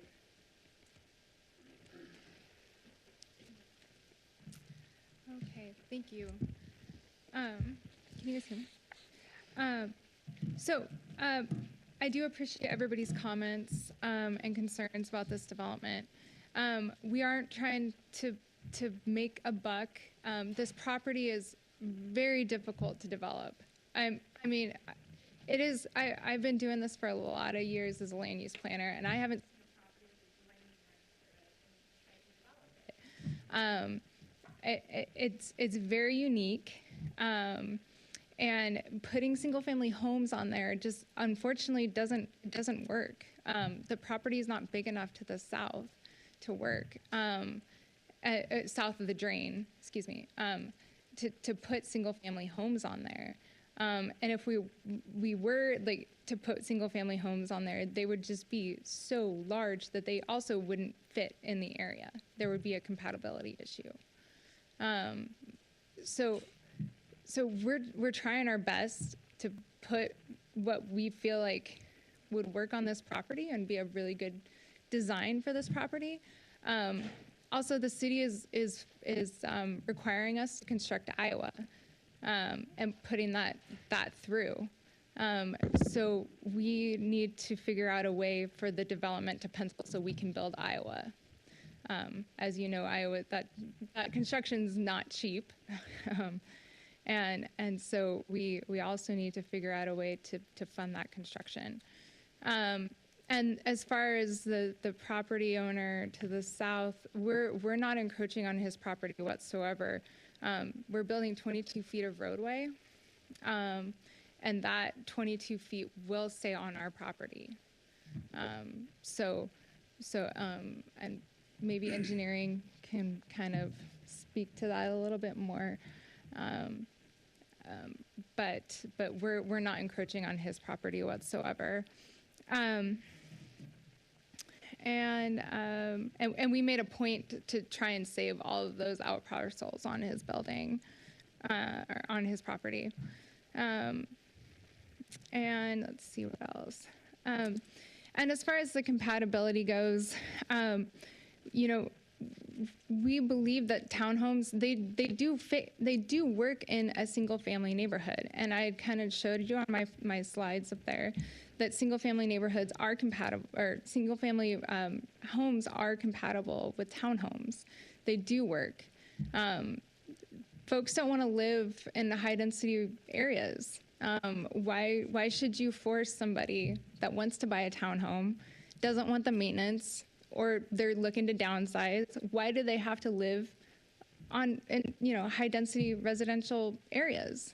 Why can't they also have the peaceful and tranquility of a single family neighborhood without the maintenance, the upkeep, the cost? So I ask you to think about that. And not everybody will be working, 8 to 5. There will be all walks of life living here. So it's not like everybody's going to shuffle out at 8 o'clock in the morning and, come back in at 5. So you'll have some staggered traffic in there. We feel that this project is very compatible with this area, with the school there to kind of the southeast there. We feel that is a great benefit, and will help the connectivity there. So we ask that you guys approve this project. Thank you. Thank you. Mayor? Yes. I have a question for Becky. Okay. So the zoning ordinance allows for an RS4 zone. Did you look at RS4? We did look at RS4. I believe townhomes, if I'm not mistaken, I'm going to defer to staff on this one, aren't compatible.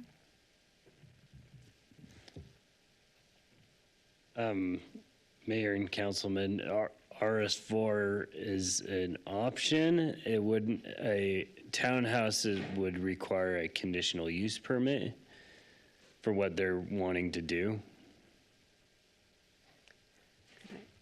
Would the density decrease under the RS4? It would be a completely different product, right? Because we're looking at different lot sizes. We're looking at, I'm not sure if they would want to do detached single-family homes or if they would be a similar product, but we would have to look at everything over again and see if it would work. But I'm just trying to understand why the RS4 wasn't used. Yeah, we explored options with staff, and that's kind of what we came up with. We'd be happy to explore that option if you would like. Well, we'll comment and discuss it here soon. Mayor? Yes. Becky, do you know anything about the history of this project or the site? Little. Let me just ask Yeah. or make a couple of points. In 2007, the property was annexed and zoned to RD, exactly what you're asking for today. It had a development agreement to allow fourplexes. The next year, the development agreement was modified for townhomes.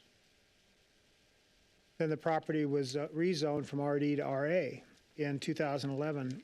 What was the reason to go back to an RA zone when you already had what you're asking for tonight as an entitlement? Do you know? Mayor, Councilman Haverfield, I was around at that point. I can probably speak to that better than the applicant. Okay. At that point, the market had changed, and the property was sold to someone who was not a developer.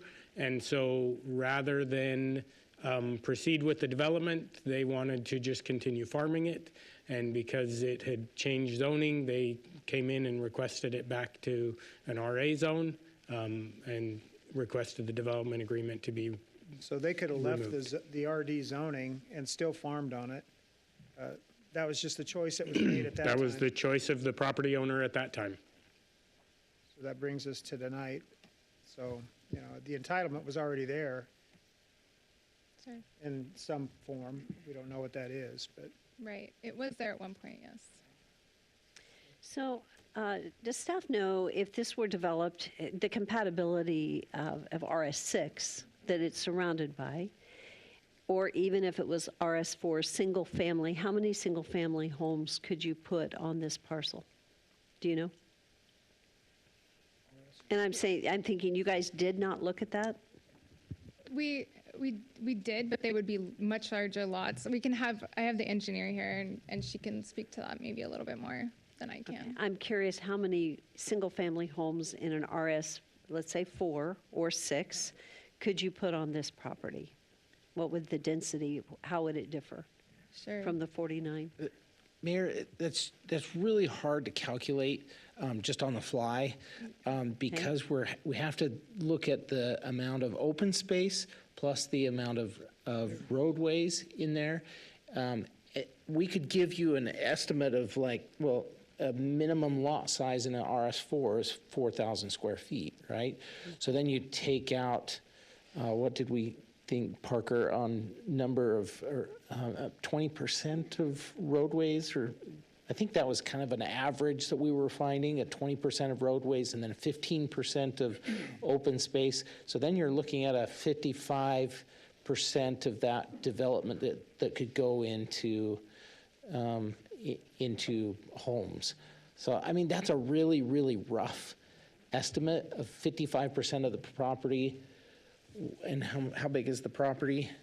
Someone said 3.85 acres. And in this instance, you have the drain area that has to come out as right. well. Well, that's the drain area. That's south of the drain is, at least what I was guessing, was the 3.85. The total acreage is larger than that. It's a 6.36 acre parcel. But I'm talking about the south of the drain. Mayor. Yes. Is it, Daniel, were you the one, or Rodney, did you say 20% for roadway? In your That's just a- rough calculations? That's real rough, but In our prior discussion, the roadway was included in the lot size.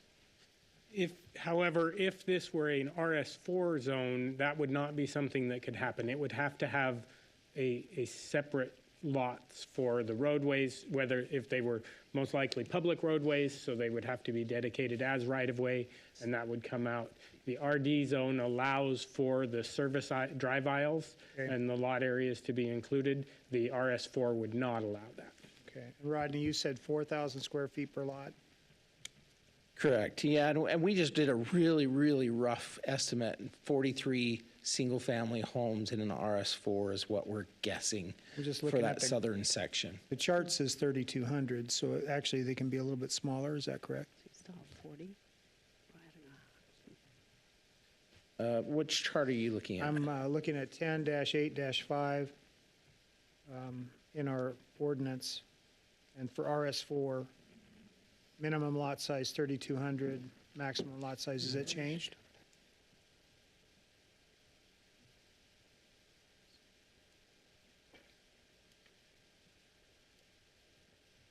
that's a net area, that it takes out the road systems and the landscape area. I think you may be looking at an older portion of code. So it's changed?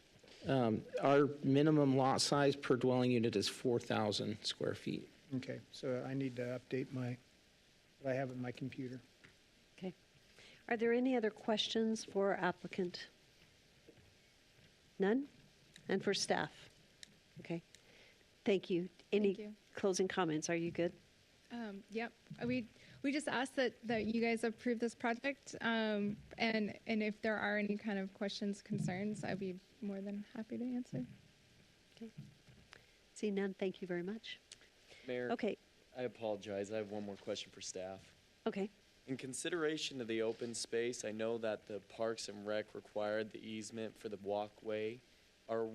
Is it part of code? Are they permitted to use that 15% open spaces on something that we're already going to require as a condition of approval? Mayor and Councilman, yeah, that would be included as it's part of the development and part of their property technically. It is within an easement, but they are putting in the pathway, so it would count. Thank you for that question. Okay. So if there are no other questions for the applicant, I would stand for a motion to close public hearing. So moved. Second. It's been moved and seconded. All in favor? Aye. Aye. Any opposed? Okay, this is the time council gets to have discussion and share their thoughts. Mayor Clayton. Councilman Rodriguez, I think you're ready. Well, thank you. I Yeah. am ready. But I do have a question for Todd before I. Okay. Todd, so Councilman Bills referred to another zone, an RS4, but we're not. That's not an issue that we're dealing with right now. But it sounds better, and it sounds more compatible. However, can we modify it that much? And I think it's a great idea, but can we modify it that much and send it back to planning and zoning? Madam Mayor and Councilmember Rodriguez, when you say modify and send it back to planning and zoning, I don't think you can, I think that would be a really significant change on the application. So I think it would be more akin to if that's what you want to do, deny the application and suggest things that they could do to potentially gain approval. But that's a pretty, I think, significant change over what they're requesting. Okay. It did sound a lot smoother, and thanking Councilman Bills for saying that, because I see it much better that way. But for this point, I'm sitting here listening to everyone here before the council. Some of the notes I put are compatibility, density, which is high versus medium, consistency, traffic issue. And I know one of you all talked about traffic. There wasn't a traffic study. And rarely do I see a traffic study being done on something like this. But I'm going to go back to the Rodriguez Common Sense study, which means if there's more cars, it's going to be more traffic. Simple as that. And it's going to encroach on you folks who live in that area. That's the way I look at it. How you handle it is a whole different ballgame. But the other one is I think for the total environment to be changed in this fashion, I just don't think it fits. Unless I'm missing something, I don't see it here to be put in this location. So I will deny this if I get the chance to, or I will get the chance to. But that's my stand. Thank you. Any other comments from council? I'm sorry, did we close the public hearing? Yes, it's closed. So this is discussion time with council for just a minute and/or a motion. And Councilman Rodriguez shared his opinions. Mayor? Yes. Full disclosure, 35 years ago, I designed Greenhurst Elementary School. None of this housing was there at that time. I have no financial involvement at this time. So I just wanted to bring that to the surface. There was a lot of farm ground around that location, and the Elijah Drain obviously was just itself. So, but as it's built out, obviously you can see some of the some of these issues. There's just a lot of single-family homes, so I think density, this development might be, it's just not compatible enough to me. So I just don't see the wisdom in allowing such a high-density development in the middle of the single-family homes. So I would like to see more of a compatible design. Any other comments? Madam Mayor? Yes. I just think having the city and this council, you as mayor, reviewing when we worked with Christie and staff as far as the RS4 zone, and the purpose of that RS4 zone was to go on these type of projects. We personally put one in, and this council, Nampa Council and you as mayor approved that. Yes, you won't get the density, but there's provisions in there, and that particular project had a drain through it as well, and a pathway that went in as well. And so I'm kind of, therefore, having seen the RS4 work and seeing the properties that are RS6 and then also RS7, it was only 5-6 years ago that the project went in off of South Chicago. It was required to be RS7. And we helped the developer construct it. So having personal experience with it, I have a tough time seeing that particular piece of property go as a RD in the center of all the RS7, RS6.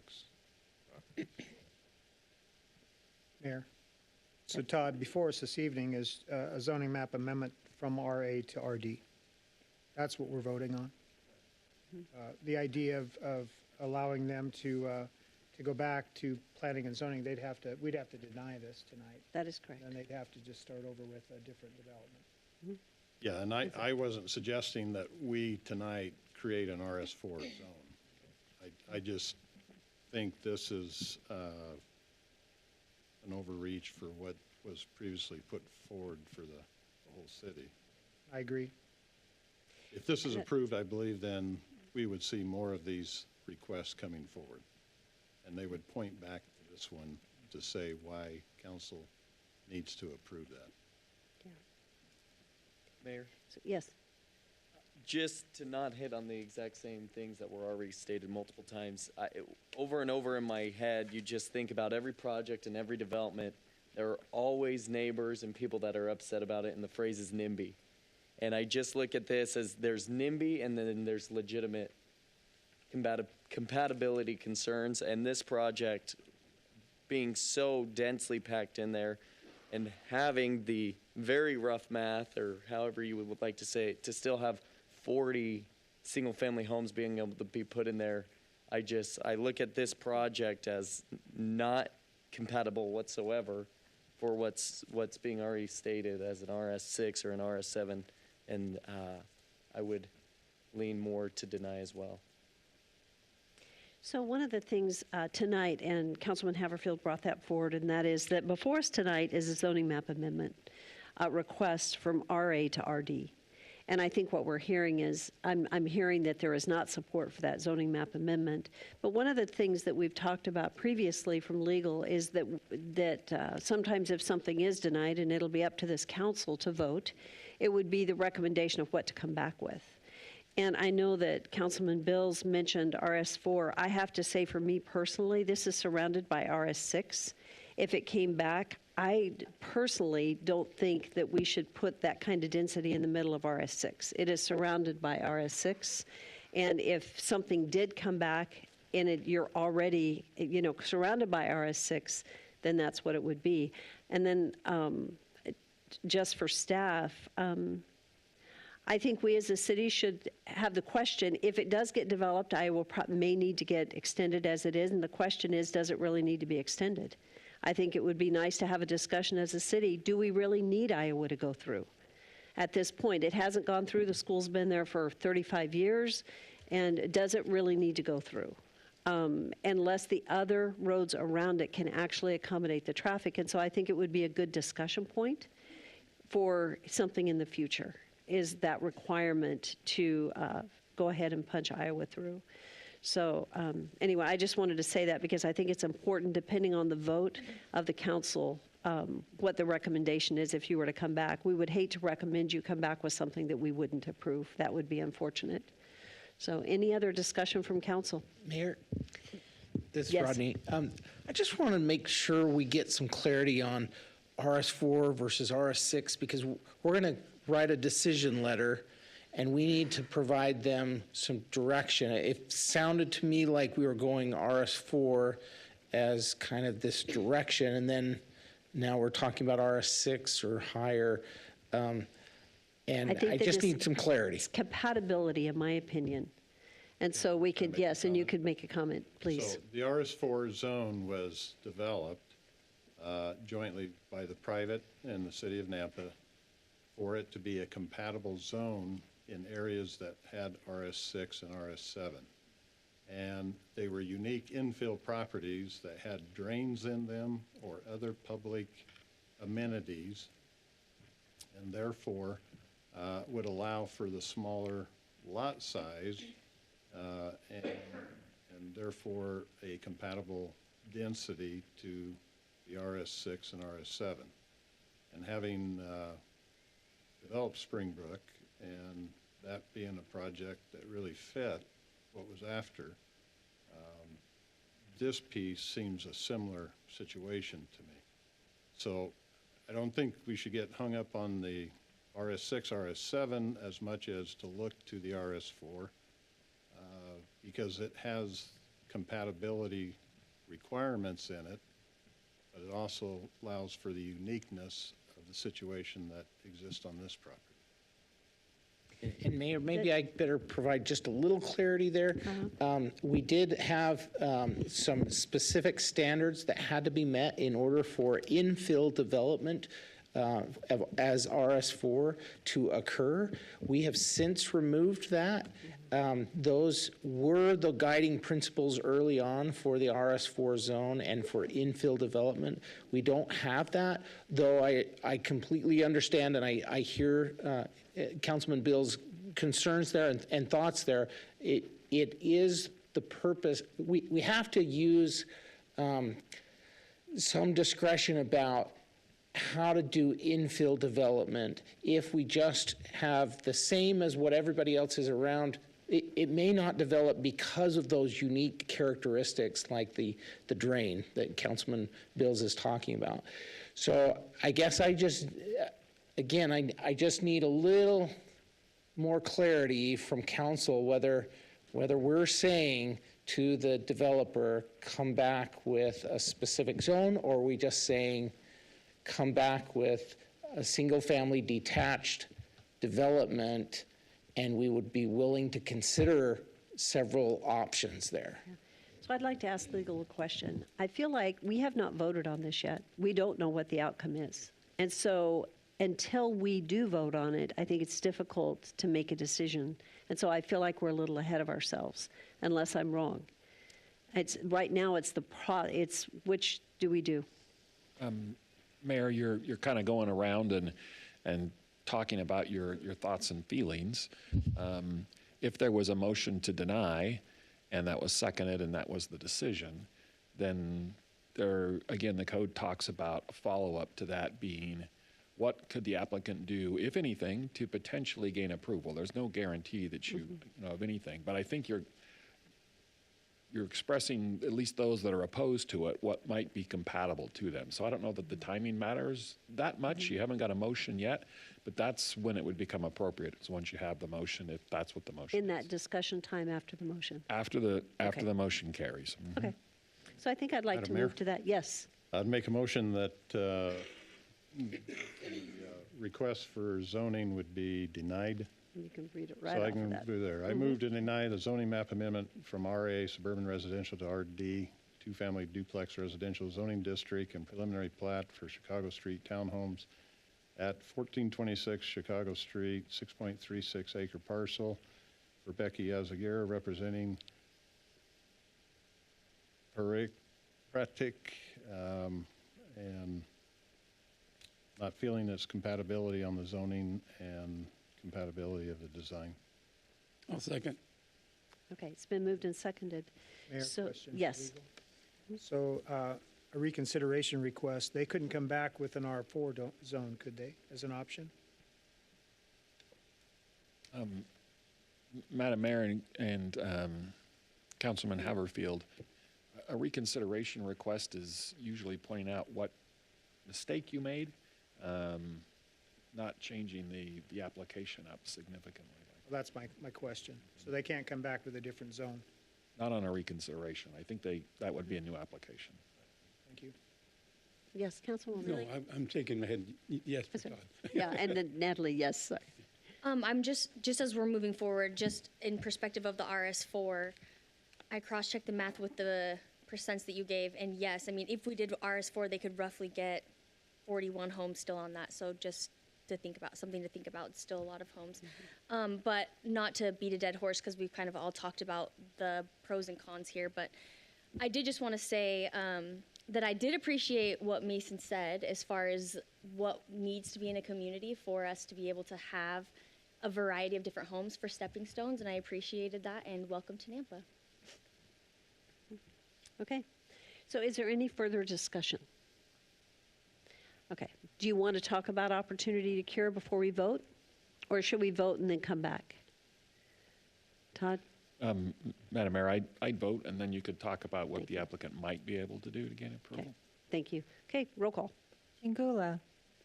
This is to approve to deny. This is to deny. Yes. Reynolds. Yes. Haverfield. Yes. Griffin. Yes. Rodriguez. Yes. Bills. Yes. All in favor, motion carries.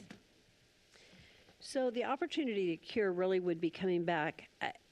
I'd like to hear from council, but I feel like RS6 is this is surrounded by RS6. And if they were to come back with an RS6 single-family home, then that would be what would be compatible. The denial has to do with compatibility in this area, if I understand that correctly. Is that what we're seeing? Okay. So does that give the answers that you need? Mayor and council members, that provides guidance. Again, there's still a public hearing, and there's no guarantee of anything, but this is some suggestions on what they might do to have a more favorable outcome, potentially. Right, no guarantees, but that really is, it has to do with compatibility with the area and the surrounding zones. So, okay, thank you, thank you. We need to take a break, so most of you are here for this hearing, so it's done. And so you guys can go home, and we're going to take a 5-minute bathroom break and then come back. Sorry. Okay, so we're going to come back after 5 minutes. Thank you, guys.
Okay, I think we're ready to get started again. Okay? Okay. Okay, so we're going to go back to new business, and we're going to finish with action item 7.6 on the agenda. This is an action item to approve a resolution and authorize the mayor to sign a state and local agreement in the amount of $61,803 for project development and construction of the Matthew Peltzer Trailhead at Wilson Park Pathway. So moved. Madam Mayor, I have a question on that. Okay, there's a motion on the table. Is there a second?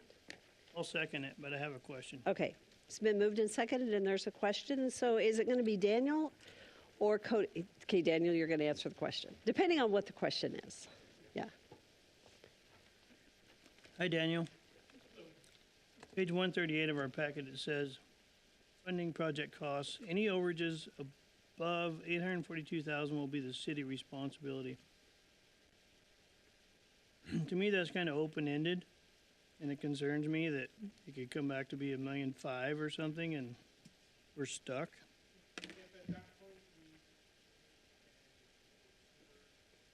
We would come back to the council for approval. If it were more than you had an appetite for, we would cancel the project, and we would likely have to pay back design costs to the grant, but that would be that. And a follow-up, Madam Mayor? Do you know, what would that be? What percentage, or do you have a number? I don't right off the top. Let me see if in here, if it's got, so project development, so that would be, they're estimating 118,000 total. So that would be, then we would look at, okay, what is the project overage versus what would we have to pay back, and make that determination of what's in the best interest of the city at that time. Okay. And that is a fairly standard portion of the grants that we receive from these different sources. Thank you. Mayor. Yes. So in the event that is over, do you have bid alternates bid in or built into this? This is, we have not gotten to that point. This is the very start of the project, so no design has been done, no bid documents, nothing at this point. So what is all anticipated? Is it parking area along with the trailhead? Yes. Okay, so, I mean, the amount of parking that's being provided could possibly be a bid alternate item to be able to, for cost control.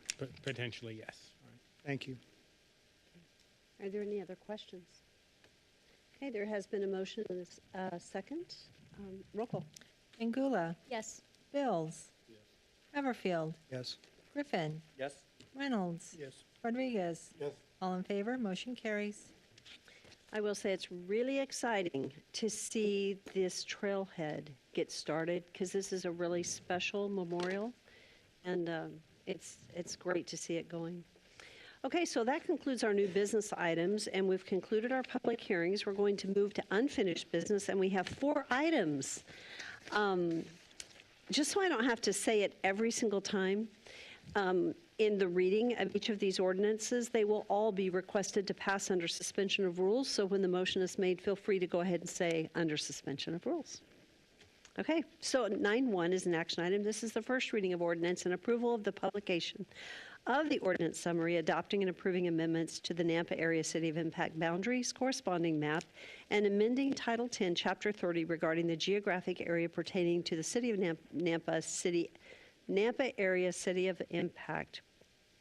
We'll stop there. An ordinance of the City of Nampa, Idaho, adopting and approving the amendments to the Nampa area of city impact boundaries and corresponding map, amending Title 10, Chapter 30, regarding the geographic area pertaining to the Nampa area of city impact, providing for recordation, instructing the city engineer and the planning and zoning director to update the official area of the impact map and other area and planning maps of the city, allowing for a summary of this ordinance to be published, providing for an effective date, providing for severability, and repealing all ordinances, rules, and regulations and parts thereof in conflict herewith. Is there a motion? Madam Mayor, I move with this pass under suspension of rules. Second. It's been moved and seconded. Is there any discussion? See none, roll call. Rodriguez. Bills. Bills, it's your turn. Oh, I'm sorry. Oh, I think I know what you're thinking. Do you or don't you? I'm not sure. I abstain. Go ahead. Yeah, good question. I'm just not sure that Yeah. Haverfield, Yes.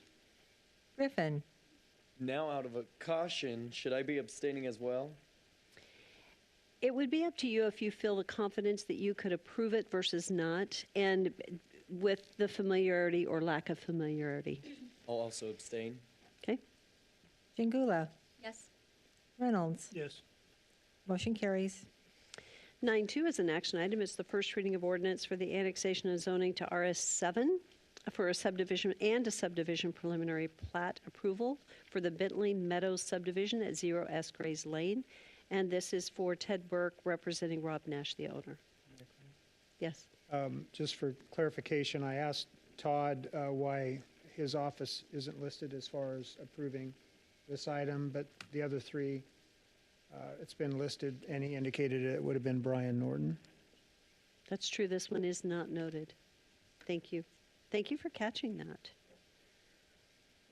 Okay. Thank you. An ordinance of the City of Nampa, Idaho, determined that certain lands commonly known as 0 South Grays Lane, Nampa, Idaho, County Parcel R3179101500, comprising approximately 5.69 acres, more or less, lay contiguous to the limits of the City of Nampa, Canyon County, State of Idaho, and that said land should be annexed into the City of Nampa and be zoned RS7, Single-Family Residential Zoning District, declaring said lands by proper legal description as described below to be a part of the City of Nampa, determining that said annexation and zoning are in the best interest of the public and consistent with the comprehensive plan of the city, directing the city engineer and the planning and zoning director to add said property to the official maps of the City of Nampa, and to designate said property as RS7 Single-Family Residential Zoning District of the official zoning map and other area maps of the city, providing for recordation, providing for severability, providing an effective date, repealing all ordinances, resolutions, orders, or parts thereof in conflict herewith, and directing the city clerk to file a certified copy of the ordinance and the map of the area to be annexed with Canyon County, State of Idaho, and the Idaho State Tax Commission pursuant to Idaho Code Section 63-215. Madam Mayor, I move this pass under suspension of rules. Second. Jingula, Yes. Bills, Abstain. Haverfield, Yes. Griffin, Abstain? Rodriguez, Yes. Reynolds. Yes. Motion carries. 9.3 is an action item. This is the first reading of ordinance. Excuse me. 9.3 is an action item. I didn't have my mic on. So, first reading of ordinance for annexation and zoning to RML and subdivision preliminary plat approval for the Wilson Landing subdivision located at 0 Wilson Lane. This is for Becky Uzari and at representing Wilson Landing. And known to the City of Nampa, Idaho, determined that certain lands commonly known as 0 Wilson Lane, Nampa, Idaho, County Parcel R3243401000, comprising approximately 3.74 acres or less, lay contiguous to the limits of the City of Nampa, Canyon County, State of Idaho, and that said land should be annexed into the City of Nampa and be zoned RML, Limited Multiple Family Residential.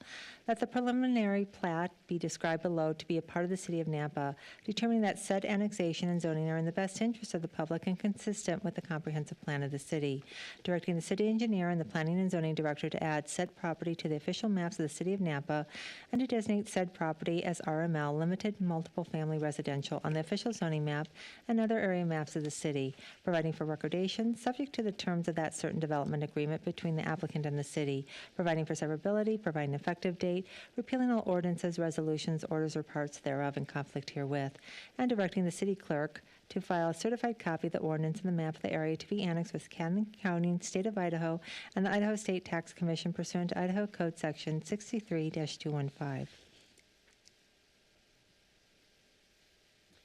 Make a motion to pass under suspension of rules. Second. It's been moved and seconded to pass under suspension of rules. Is there any discussion? Seeing none, roll call. Rodriguez. Yes. Bills. Abstain. Haverfield. So if I abstain and, It would pass. It would, yeah. so you have to have a unanimous vote for it to pass. So I'll say yes. Griffin. Abstain? Reynolds. Yes. Jingula. Yes. Motion carries. 9.4 is an action item. This is the first reading of ordinance for vacation of an additional 5-foot wide right-of-way easement that no longer serves a city or agency purpose in order to build an accessory building on the west side of the property at 2634 Wagon Wheel Road. An ordinance of the City of Napa, Canyon County, Idaho, vacating an approximately 5-foot right-of-way easement on the west side of property generally described as 2634 Wagon Wheel Road, County Parcel R275430, located in Lot 1, Block 4 of the Valley Ranch Estate subdivision in the northwest 1/4 of Section 2, Township 2 North, Range 2 West, Boise Meridian, more particularly described below in Napa Canyon County, Idaho, and directing the city engineer to alter the use and area map and other applicable maps accordingly, providing for an effective date, providing for severability, and repealing all ordinances, resolutions, orders, and parts thereof in conflict herewith. Make a motion to pass under suspension of rules. Second. It's been moved and seconded. Is there any discussion? Roll call. Rodriguez. Yes. Bills. Abstain? Haverfield. Yes. Griffin. Abstain? Reynolds. Yes. Jingula. Yes. Motion carries. That concludes our regular agenda, but we do have 2 executive session items, and so I would stand for a motion to adjourn into executive session pursuant to Idaho Code 742061, C, to acquire interest in real property not owned by a public agency, and F, to communicate with legal counsel for the public agency to discuss the legal ramifications and/or legal options for pending litigation or controversies. So moved. It's been moved and seconded. Roll call. Rodriguez. Jingula. Yes. Haverfield. Yes. Griffin. Yes. Bills. Yes. Reynolds. Yes. All in favor, motion carries. So thank you to our faithful team that is always here. And now you get to go home since we are going to stay here for our executive session. But thank you guys for being here. Really appreciate it. I love it when we have citizens that care.